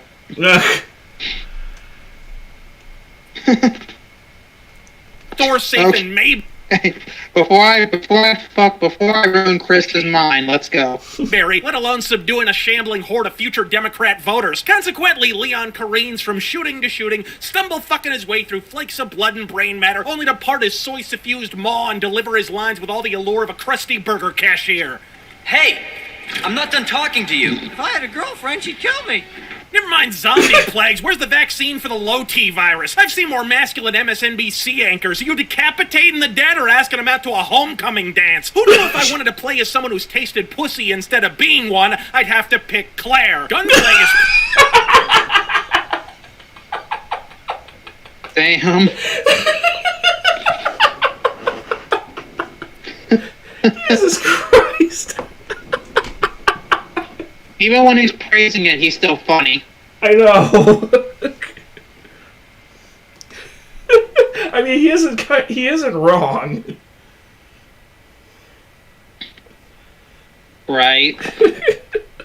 pristine, though thanks to a transparent attempt to artificially lengthen one of the most Shapiro short gaming experiences in the history of the art form, even on the easiest setting, your bullets have the unbridled impact of a paper football, which wouldn't matter quite so much if Magnum bullets weren't harder to find than Movie Bob's genitals. The reworked puzzles are enthralling enough without lapsing into nipple-twisting, depression-inducing difficulty, while the plot pitches more curves than Zach Greinke, and all of that is to its everlasting credit. And then there's Mr. X. X-rated girls already bookmarked. I don't know if this will get us struck.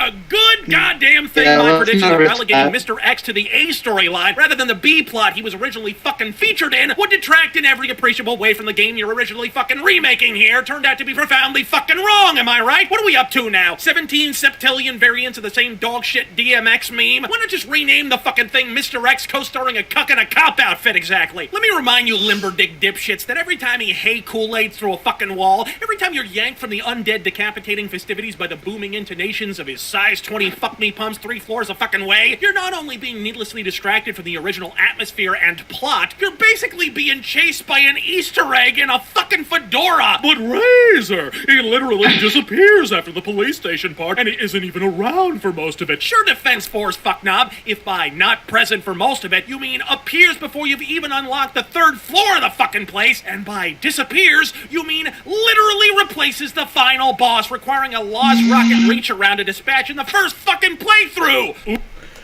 Only if you're playing as Leon. I always play as Leon.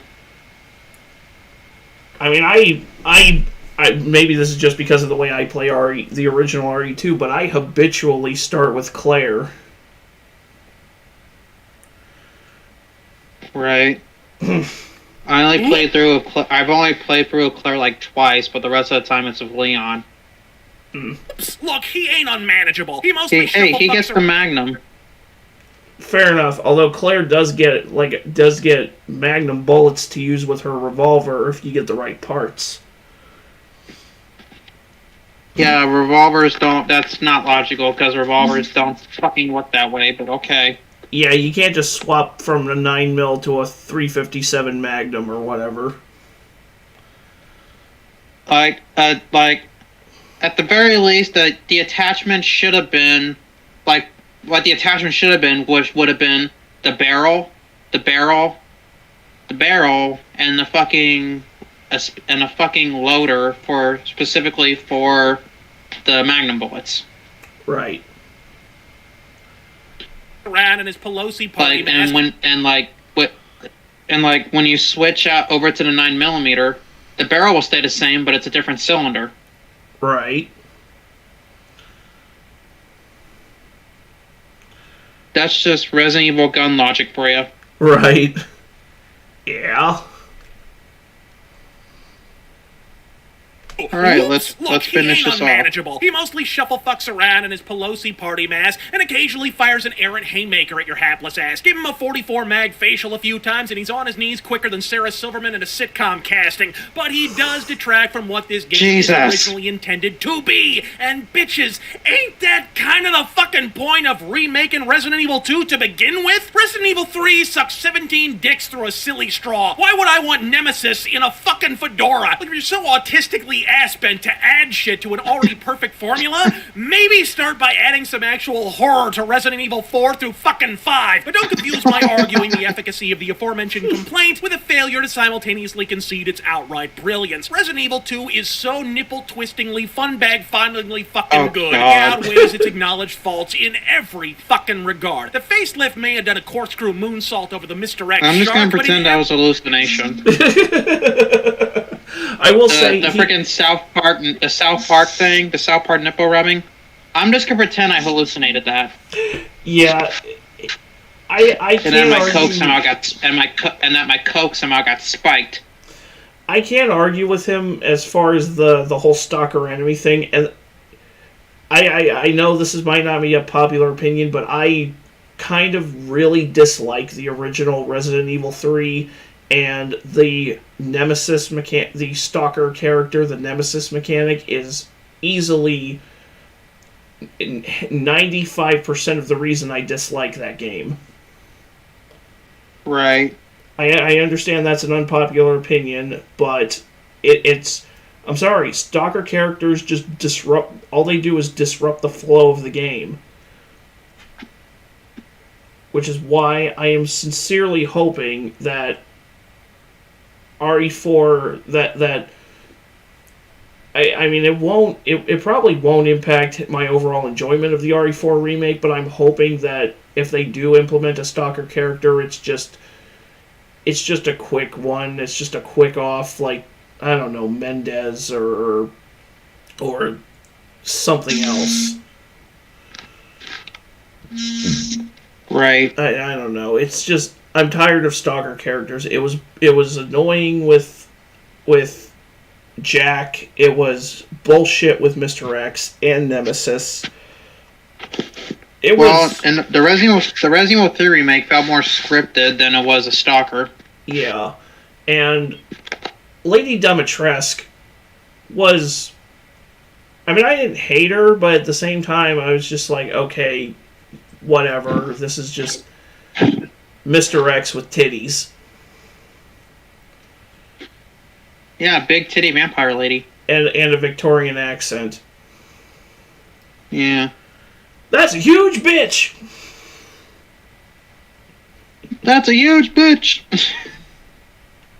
Every other solitary respect, it remains exceptional. Resident Evil 2 remains responsive, engaging, addictive in extremis, and far and away the most hauntingly tense living hell Capcom's constructed in well over a decade. The aforementioned flasher-looking fuck may be a massive distraction, but conceive how sensational the remake must be that he never eclipses the distilled kick-ass at the core of the original. Should you get it? You're goddamn right. Just save your bullets, upgrade your goddamn guns, and always look both ways for falling fedora tippers. I'm Razor Fist. God. Thanos. Fucking speed.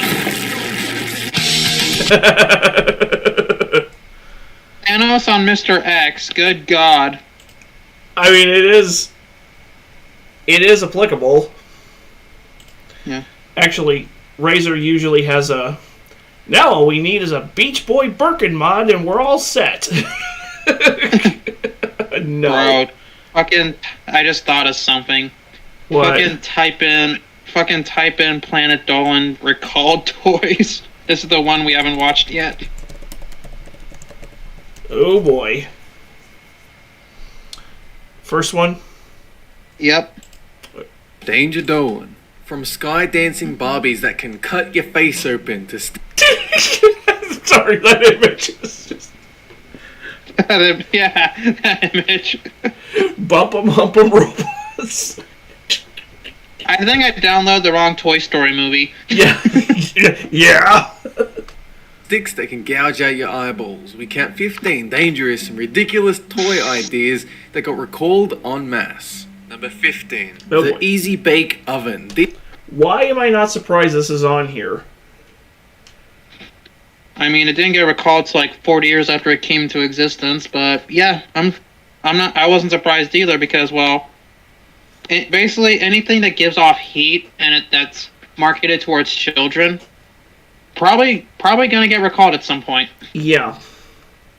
These were originally made for kids in the 1960s when companies would notice they like to mimic things adults do, so then they'd manufacture toy cars, or in this case, a cooking appliance for kids.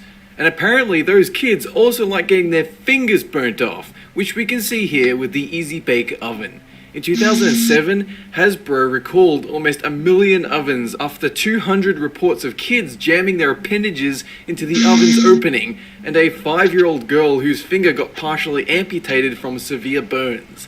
I would like to believe her finger got stuck, and she didn't willingly sit for hours wondering why her skin seemed to be melting off. Yeah, that was a brilliant idea. Let's have kids play with scalding hot appliances.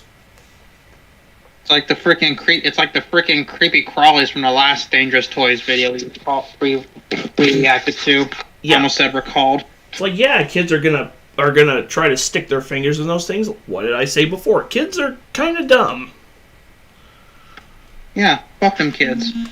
Number 14. Clackers. These came out in the 70s and they're still around today. 2 rock-hard balls held together by cords with a design inspired by nothing sexual. The problem with clackers is that they're adept at caving in your face, breaking off teeth, and causing violence on par with acts of terrorism. In fact, the design was so shoddy that most of the time the ball would break off the string and go flying off to break some expensive china or kill a small infant. These weren't technically recalled, just redesigned to be safer, so you might still encounter these in dark alleyways. Number 13.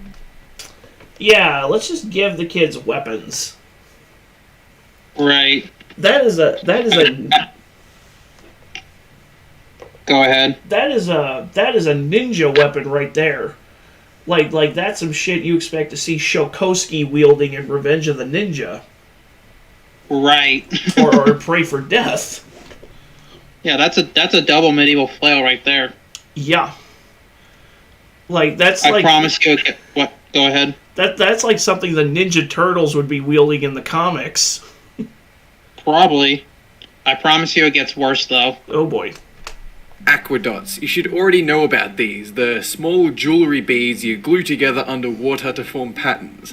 What you didn't know is that they could also be used to drug and rape women at nightclubs. In 2007, it was discovered that the glue contained chemicals that metabolized into GHB, the date rape drug.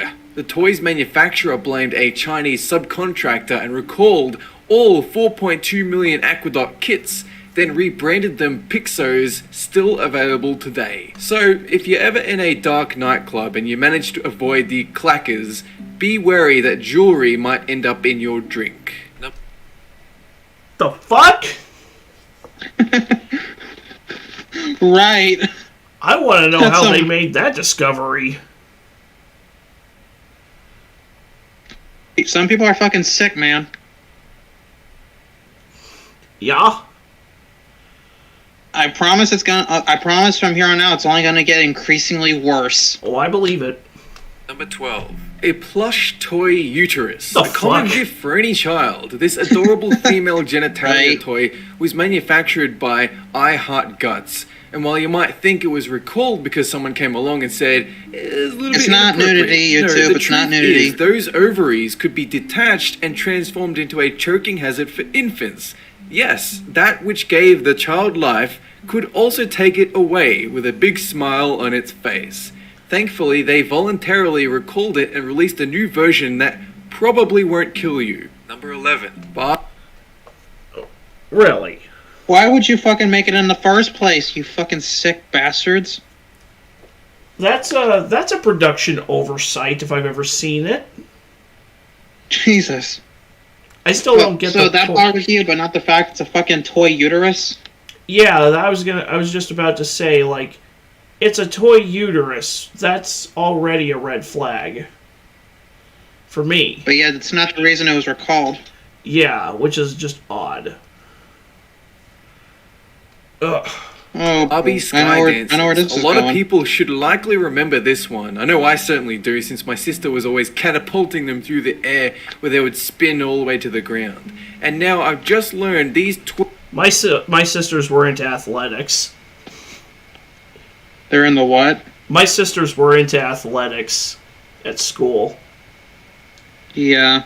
I mean, they had a few dolls here and there, but their dolls mostly just sat on a shelf, just for like decor. Right.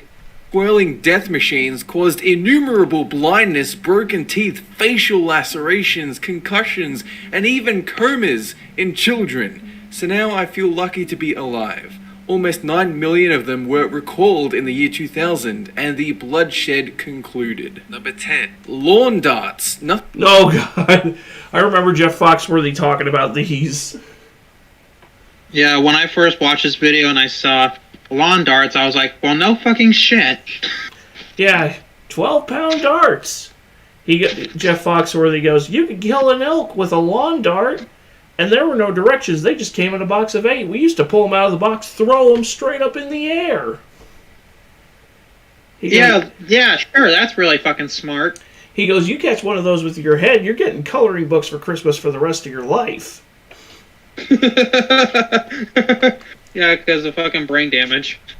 Nothing spells death like throwing a weighted, sharp, metallic flying object at your sibling, only for it to impale them because, whoops, someone gave you a lawn dart. These came out in the 70s when dangerous toys seemed to roam freely, and it took 18 years and 3 deaths for health and safety officials to realize that maybe giving infants a metal-tipped projectile wasn't the smartest thing to do.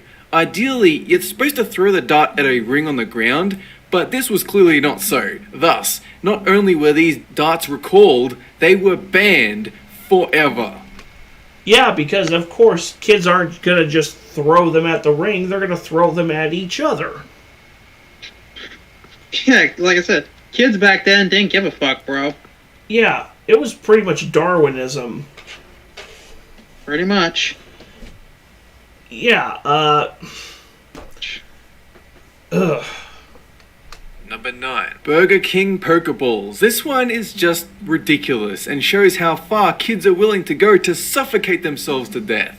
The Pokemon craze, it was the mid to late 90s. Burger King hands out these Pokeball toys with little figures inside as part of a promotion. Not really a problem, and we all remember this happening. But somehow heaps of kids were getting half the ball stuck between their nose and mouth, choking themselves to death with 3 inches of plastic. I don't understand. Number 8. Yeah, I'm just as perplexed too. Like, how do you manage that? I mean, Gabriel Iglesias once said, you can't do anything with 3 inches. Ask any woman, they'll tell you. Probably not the best thing to say when talking about a kid's toy, but hey, we have dark humor on the show for a reason. Yeah. Yeah. Inflatable baby boats. This one happened not too long ago. 2009, a scumbag move by a company, Aqua Leisure, who designed these floaty boats for infants. There was a problem with the leg straps. They would tear and the child would sink straight through it and drown. Over 4 million boats were recalled after safety officials found out Aqua Leisure had known about the issue for 6 years and done nothing. They were then fined $625,000. Personally, I would have made their employees sail across the Pacific Ocean on a boat filled with holes, but I guess a fine works too. Number 7. Well. if you know about a product defect and you do nothing about it anyway, your company should just go under. Right. Period. Do not pass go. Do not collect $200. Fuck you and good night. Right. Dive sticks. These are thrown into a pool with certain number scores printed on them. The objective is to dive under the water and collect as many as you can before they sink to the bottom. The obvious conclusion you might come to is, well, kids are drowning looking for all the damn sticks. But you're wrong. The reason they were called? Impalement. Oh yes, and eye gouging. These sticks butcher up kids aged between 6 and 9. You can still get them today, but they've been redesigned to not carve up your face meat. Number 6. The fuck? The fuck? The fuck. You would think it had something to do with drowning. No. Fucking impalement. What the fuck? And facial mutilation. Hunnigan, I'd like to report another bra moment. Please don't fire me. Oh my god. Like, bruh. Yeah. Yo-yo water balls, or more commonly known as explosive suffocation bombs. Some of these balls were made of a flammable diesel hydrocarbon, which means if you take it near an open flame, the ball will ignite and the fire will climb the yo-yo rope to burn your finger off. Not an ideal way to spend a Sunday afternoon. Likewise, the long stretchy cord has been known to strangulate people from time to time, and there's even a health and safety law prohibiting yo-yo water ball cords over 500 millimeters in length in Australia. That's if you've survived a clacker assault in a nightclub with one hand cupped over your beer glass. I love how he keeps coming back to the clackers. Right. Seriously though, it's like those were filled with flammable liquid? The fuck? Fucking how? I would think they would be filled with water because they're supposed to be water balloons. But I have no words for this shit. Neither do I. Number 5. A mini hammock. More strangulation for the little guys. A problem for children in the years 1984 through 1995. These tiny hammocks did not come with a spreader bar like you would expect in a full-sized version, which means they would get twisted in the net until they lose all oxygen. It got so bad that one child even suffered permanent brain damage from oxygen loss, prompting 3 million hammocks to get recalled. The ones that didn't go back are now thrown over bombs to choke the blast. Number Hush. The fuck? Well now. I mean, yeah. I mean, you could probably get away with doing that. Seriously, the fuck? Throwing them over bombs to minimize the blast damage. Should have been used in the first place instead of a freaking children's hanging bed. Unfortunately, there were some literal hangings. Yeah. I'm not even being funny when I say that. Yeah. Alright, let's just see. This can't possibly get any worse. The CSI Fingerprint Examination Kit, a way to let your infant children participate in a gruesome murder show without even seeing a dead body. The powder used to examine fingerprints contained asbestos, and the toy makers didn't even give a shit. When told to take it off the shelves, they refused because the Christmas rush was about to start. Oh, of course. The Asbestos Disease Awareness Organization replied, no, you think you can do this, but you're wrong. And they filed a civil action lawsuit to stop sales of the kit. Number 3. Jesus, the fuck? What was I just saying about those, inflatable baby boats? If you know there's a problem, but you choose to do nothing anyway, your company deserves to sink. Right. Fucking greedy corporate bastards. Oh, it's the Christmas rush. I don't give a fuck. Kids are dying. Literally, you're giving people fucking cancer, you dick. Yeah. It's like, why do you think we used to get all those mesothelioma ads? It's like, bruh, you're literally setting yourself up for lawsuits out the ass. That shit killed Steve McQueen. Right. God damn, son. The only well-known actor from the original Blob movie. Toy penguin Playing a teenager, but he was 27 at the time. Yeah. Is. On the surface, this one looks alright. Just a cutesy penguin that jiggles when you shake it. Then one kid wanted to see how it worked, so he pulled the penguin's head off and exposed a series of sharp, deadly nails holding everything together. So the kid was all like, no, you think you can lacerate me, but no. So the company recalled thousands of these penguins in 2008. Number 2. Hey, a kid was actually smart enough to not stick his finger inside of one of those things. Shockingly. It's like, hey, this is a hazard. And you know what? Good on that kid for recognizing that was a hazard. Yeah.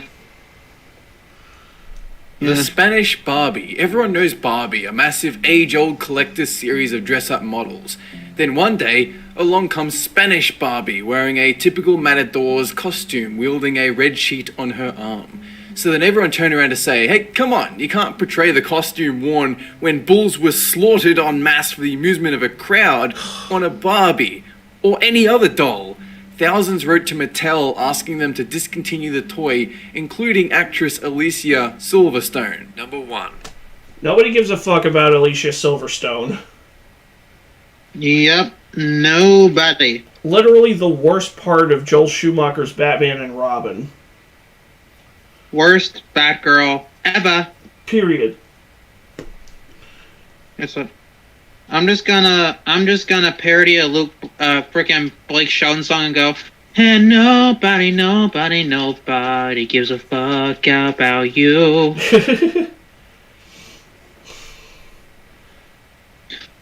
A bunch of those people. All right. A bunch of those people who wrote into Mattel were probably PETA activists. Right. Same people who threw a shit fit over Mario having a Tanuki outfit. Right. Fuggum, fuck 'em. Yep. The Gilbert U-238 Atomic Energy Lab. Well, geez, why was this one recalled? It couldn't be because the kit included actual uranium or What? order forms so you could get more uranium delivered to your house, could it? The children's lab set came with real radioactive material, and you could witness mist trails created by particles of ionizing radiation. And nobody took a step back to say, well, actually, now that I think about it, maybe we shouldn't irradiate our children. That is it for this countdown. Have a good one. The fuck? Seriously, the fuck? What the fuck? Really? Seriously? Why, Fuggin? Why? Although that mesothelioma thing reminds me of another Angry Cops video.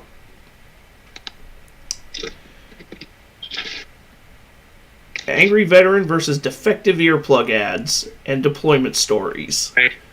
You'll have to give me a sec, because I gotta run inside real fast. Oh, no problem. And I'm about to walk through rain, so we'll continue once I'm at the house. Okay. 3. Yep. Ooh. Yeah, if you guys haven't subscribed to Angry Cops, you definitely should. His, especially if you're a veteran, if you're a military veteran, this guy will get you rolling. It's like, I'm just a civilian and I love his shit.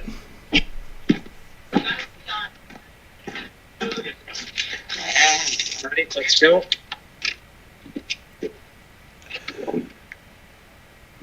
Ooh. Alright, let's go. Okay. 3M earplugs distributed to our U.S. military have been proven to be defective. I can't tell you the amount of times I've seen ads for these defective earplugs that 3M dished out to soldiers and everybody who deployed to Iraq on every social media that I have. Facebook, Instagram, YouTube. I'm getting these defective earplug ads more than I'm seeing cases for mesothelioma. People who have been diagnosed with mesothelioma have many questions. How's this our generation's version of Agent Orange? You got guys from Vietnam coming back with no hair on their legs, and you got cancer spewing out of their body, and our generation's issue is that our ears are ringing sometimes? Honey, I can't hear the Family Guy so good. My ears is ringing. You know what should have been our fursuit? I'll tell you. How about those malaria pills we had to take in Iraq? Oh that boy. Didn't actually fight the strand of malaria in Iraq. What's that? There's different strains of malaria, and the strain that this medication fights isn't where we're going? Fuck it. Make them take it. Oh, by the way, that drug that was forced upon us to take causes brain damage.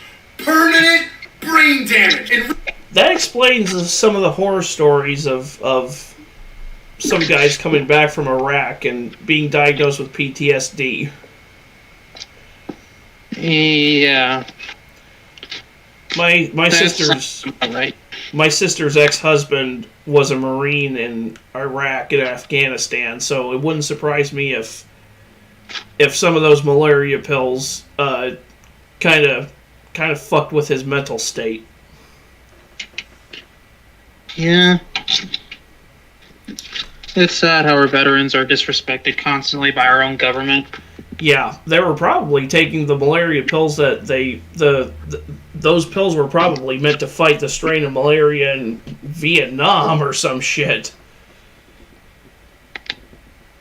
And it's like they still happen to. It's like they probably just had them supplied from the same pharmaceutical company years later. Right. Which is a real shame. Recent VA medical journals, it's been shown that people have been misdiagnosed with PTSD. They actually have brain damage from the malaria pills that we were forced to take that didn't fight the strain of malaria in Iraq. And that's just one of the issues with methylquin, the drug they gave you for malaria. One of the other ones happens to be crazy, weird, lucid dreams. That's right. I used to have buddies that would wake up in the middle of the night naked standing outside their bunks and be like, "Whoa, my bad, man. It's one of those methylquin nights." They literally called them, "I'm gonna have one of those methylquin nights," because of the fucking dreams they would get. Just picture that. Like, picture your buddy. I don't know. I don't think I want to. Just your buddy standing out there with his rifle, butt ass naked, 1,000-yard stares, like, what? Oh, sorry, buddy. Yeah, no. Sorry, Rich. It's just the damn malaria pills again. What is this? The only time it'd be normal to freaking deal with a naked person with a gun is if you break into the wrong house. Right. Because of the fucking dreams they would get. What is this, some MK Ultra shit? Government just gonna throw some LSD at us in the form of malaria pills and make us go whoop whoop crazy and just jack up all the Taliban? It kind of worked. More and more bra moments need to be reported. I love how Rich is just like, well, it kind of worked. Yeah, kind of worked. It's fucked up, but it worked.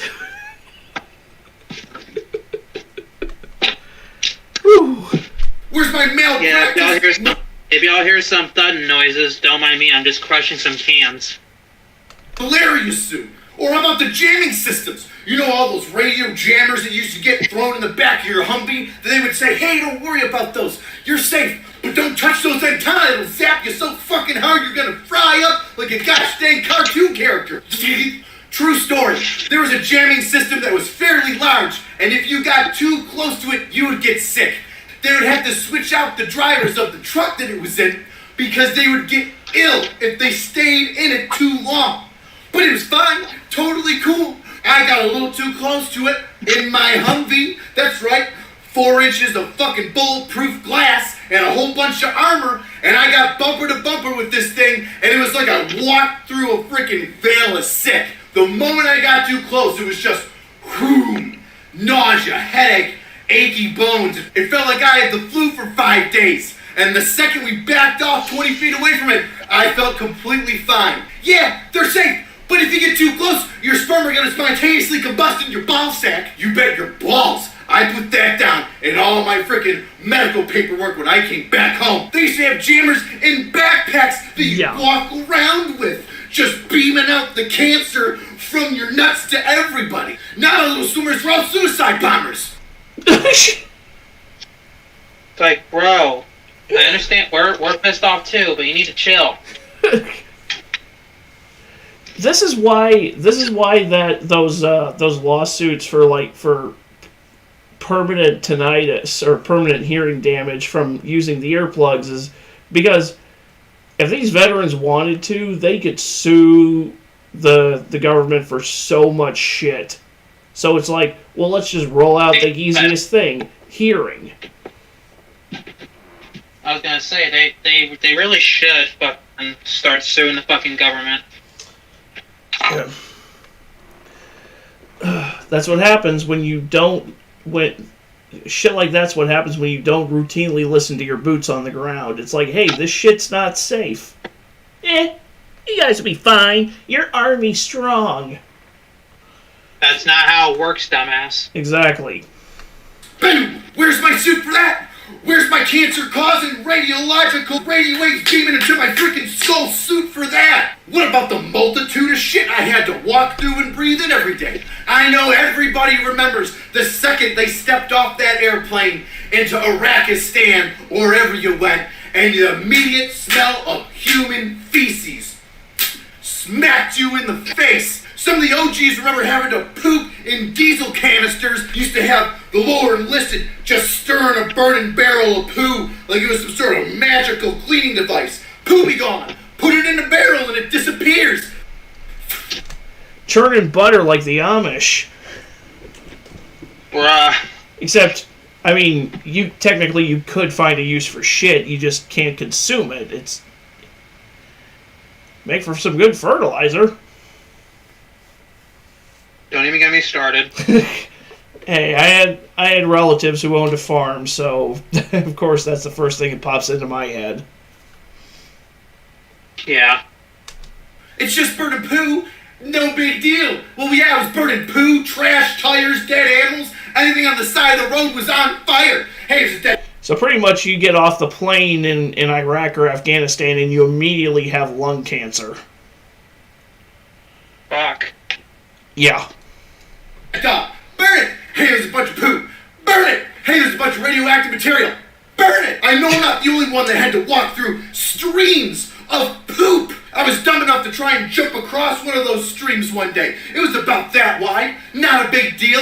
I jumped with all my body armor and crap on, and when I landed on the other side, the crust was but a veil for the soft poo underbelly that was underneath. I crushed through that crappy, crusty concrete layer and went deep down into the dirty blackness of that poo. It went all the way up my leg. My boots and pants were stained black from the amount of human dung that was covering them. What if you didn't have to walk around it? What if you were on post all day? Well, what about those porta-johns that people who didn't know how to sit down on the seat would squat over, hover over on top, and just drop miscellaneous turds all over top of the bowl?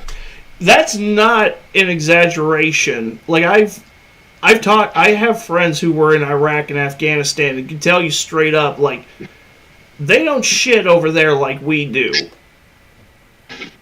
Right. They squat over a hole and shit in that. So, Yeah, that's a big fucking no shitter right there. yeah.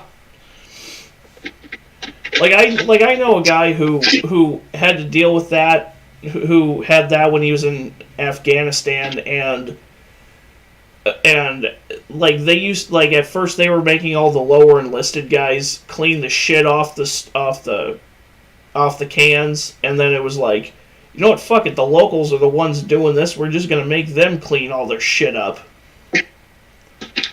Yeah.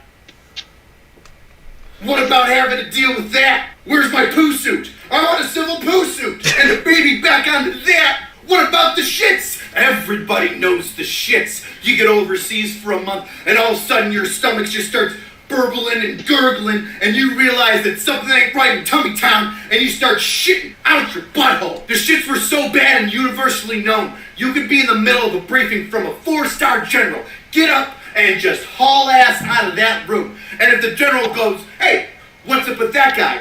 Anybody in the room could go, the shits, general. And the general would just go, with his nod of approval, completely understanding how bad he needed to evacuate your bowels. True story. I had to shit so bad for a month and a half, my first sergeant gave me some Cipro, bind me up a little bit, help me get some solid poo back out of my system. But you know what happened? After 3 days of realizing I hadn't taken a crap yet, I decided to weigh myself every morning, noon, and night just to see how much I would eventually poop out. 5 days after no pooping. I wake up at 4:30 in the morning, sprint with my hands clenching my cheeks all the way to the porta-john and let loose 7.5 pounds of Iraq built up poo. Where's my poo suit? I want my poo suit! People who have been diagnosed with mesothelioma have many questions. Jesus! For sure, way to drive in the nail with that one. 7.5 pounds. That's a huge shit. Are you shitting out a turd or a baby? Right? That's a Alright, I unfortunately only have time for one more. Alright, well, I will make it short. Because I gotta make dinner real soon. Make it memorable. Make it memorable. Okay, well, it's an Upchurch rant, so it's gonna be memorable. Big shitter. With all the shit that I've been through, man, watching these dudes on YouTube make fuck up church videos, it just hits different. I feel so bad for their old ladies, bro. Like, they're probably just sitting in a room, like, just cold, shivering, waiting for, like, some body heat from somebody. They're just, like, sitting in a dark purple and navy blue room, right? They're just sitting there, like, you wanna come watch American Idol? And their boyfriend down the hall, breathing heavy as fuck at the screen, like... This motherfucker. Right? But to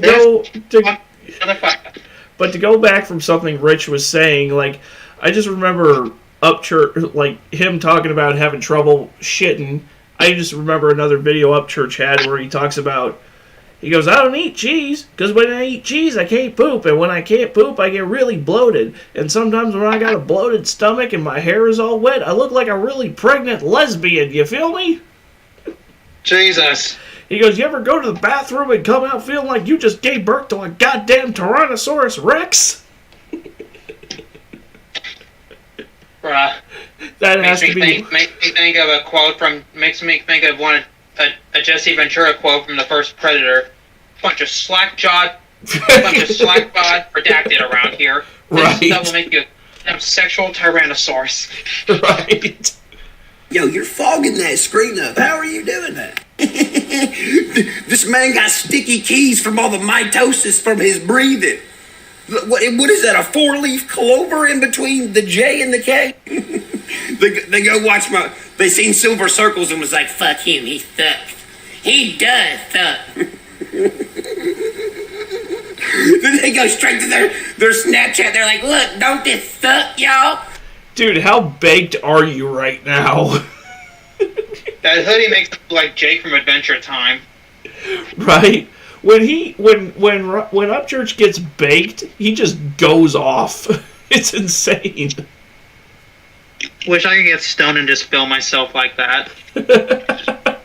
Right. I'd be racking in the fucking cash, bro. Dude, the way his brain works is unparalleled. You know shit.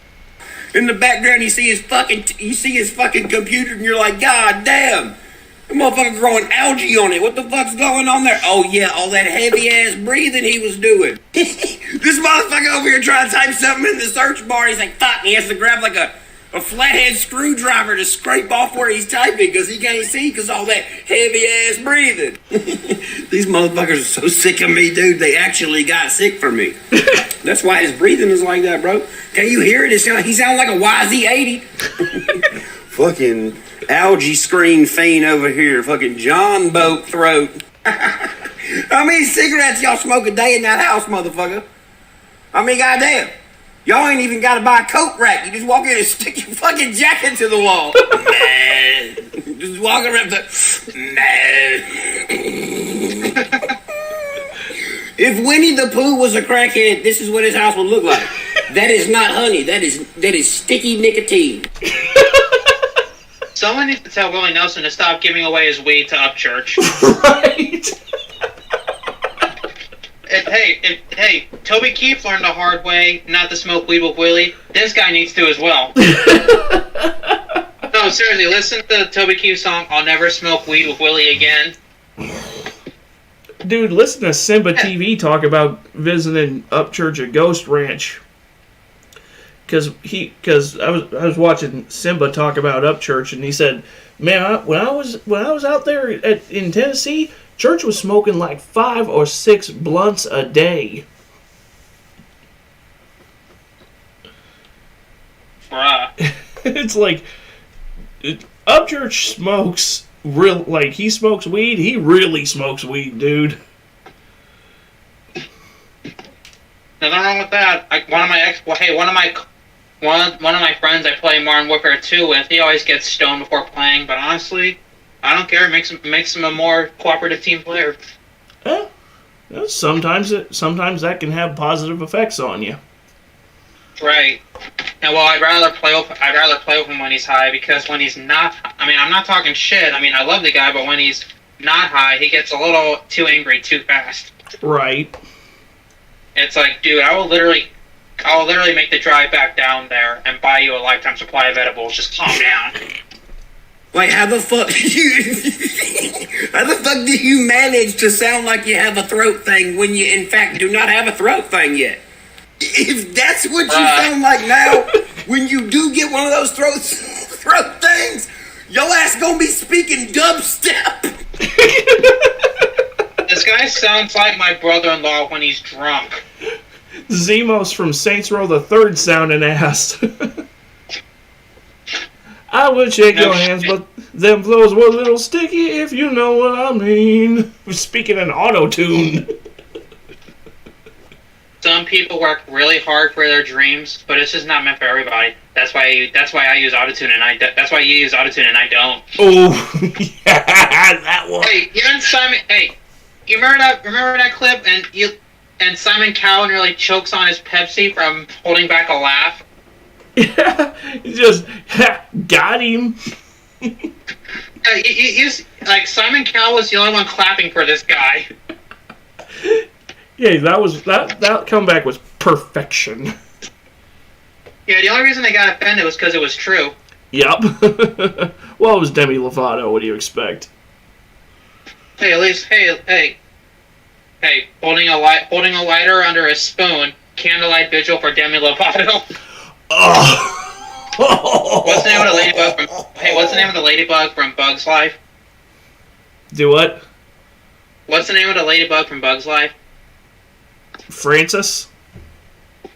Francis from Bug's Life looking ass. Ooh. Hey, Disney, I found the perfect live action casting. Oh! Damn, son. Yeah, I went there, and I don't give a flying bug. You ask me a question. Sorry, what? I said, okay, let's go. Throat things! Your ass gonna be speaking dubstep! You gonna ask him a question, he gonna be like... Next time you have a bonfire at your house, somebody gonna be like, bro, is he beatboxing Sandstorm, that dubstep song? They're gonna be like, no, he's just asking for a beer. And him and his old lady are great for each other, bro, I swear. She looks like a little albino snapping turtle. you got a dubstep speaking hillbilly and a little albino snapping turtle. I mean, fuck, y'all could already make a song together. He can make the beat and you can just like hiss or whistle. I don't know if she can sing or not, but the structure of a turtle jaw looks like it might have great acoustics. With the shapeage of the bottom of the face, I don't know. She could be a baritone for all I know. Maybe able to give him a little, make a rhythm out of it. Hey, the other guy did it with the. So anything's possible. Do I do stand-up comedy? No, dude. It wouldn't count anyway. I'm laying down.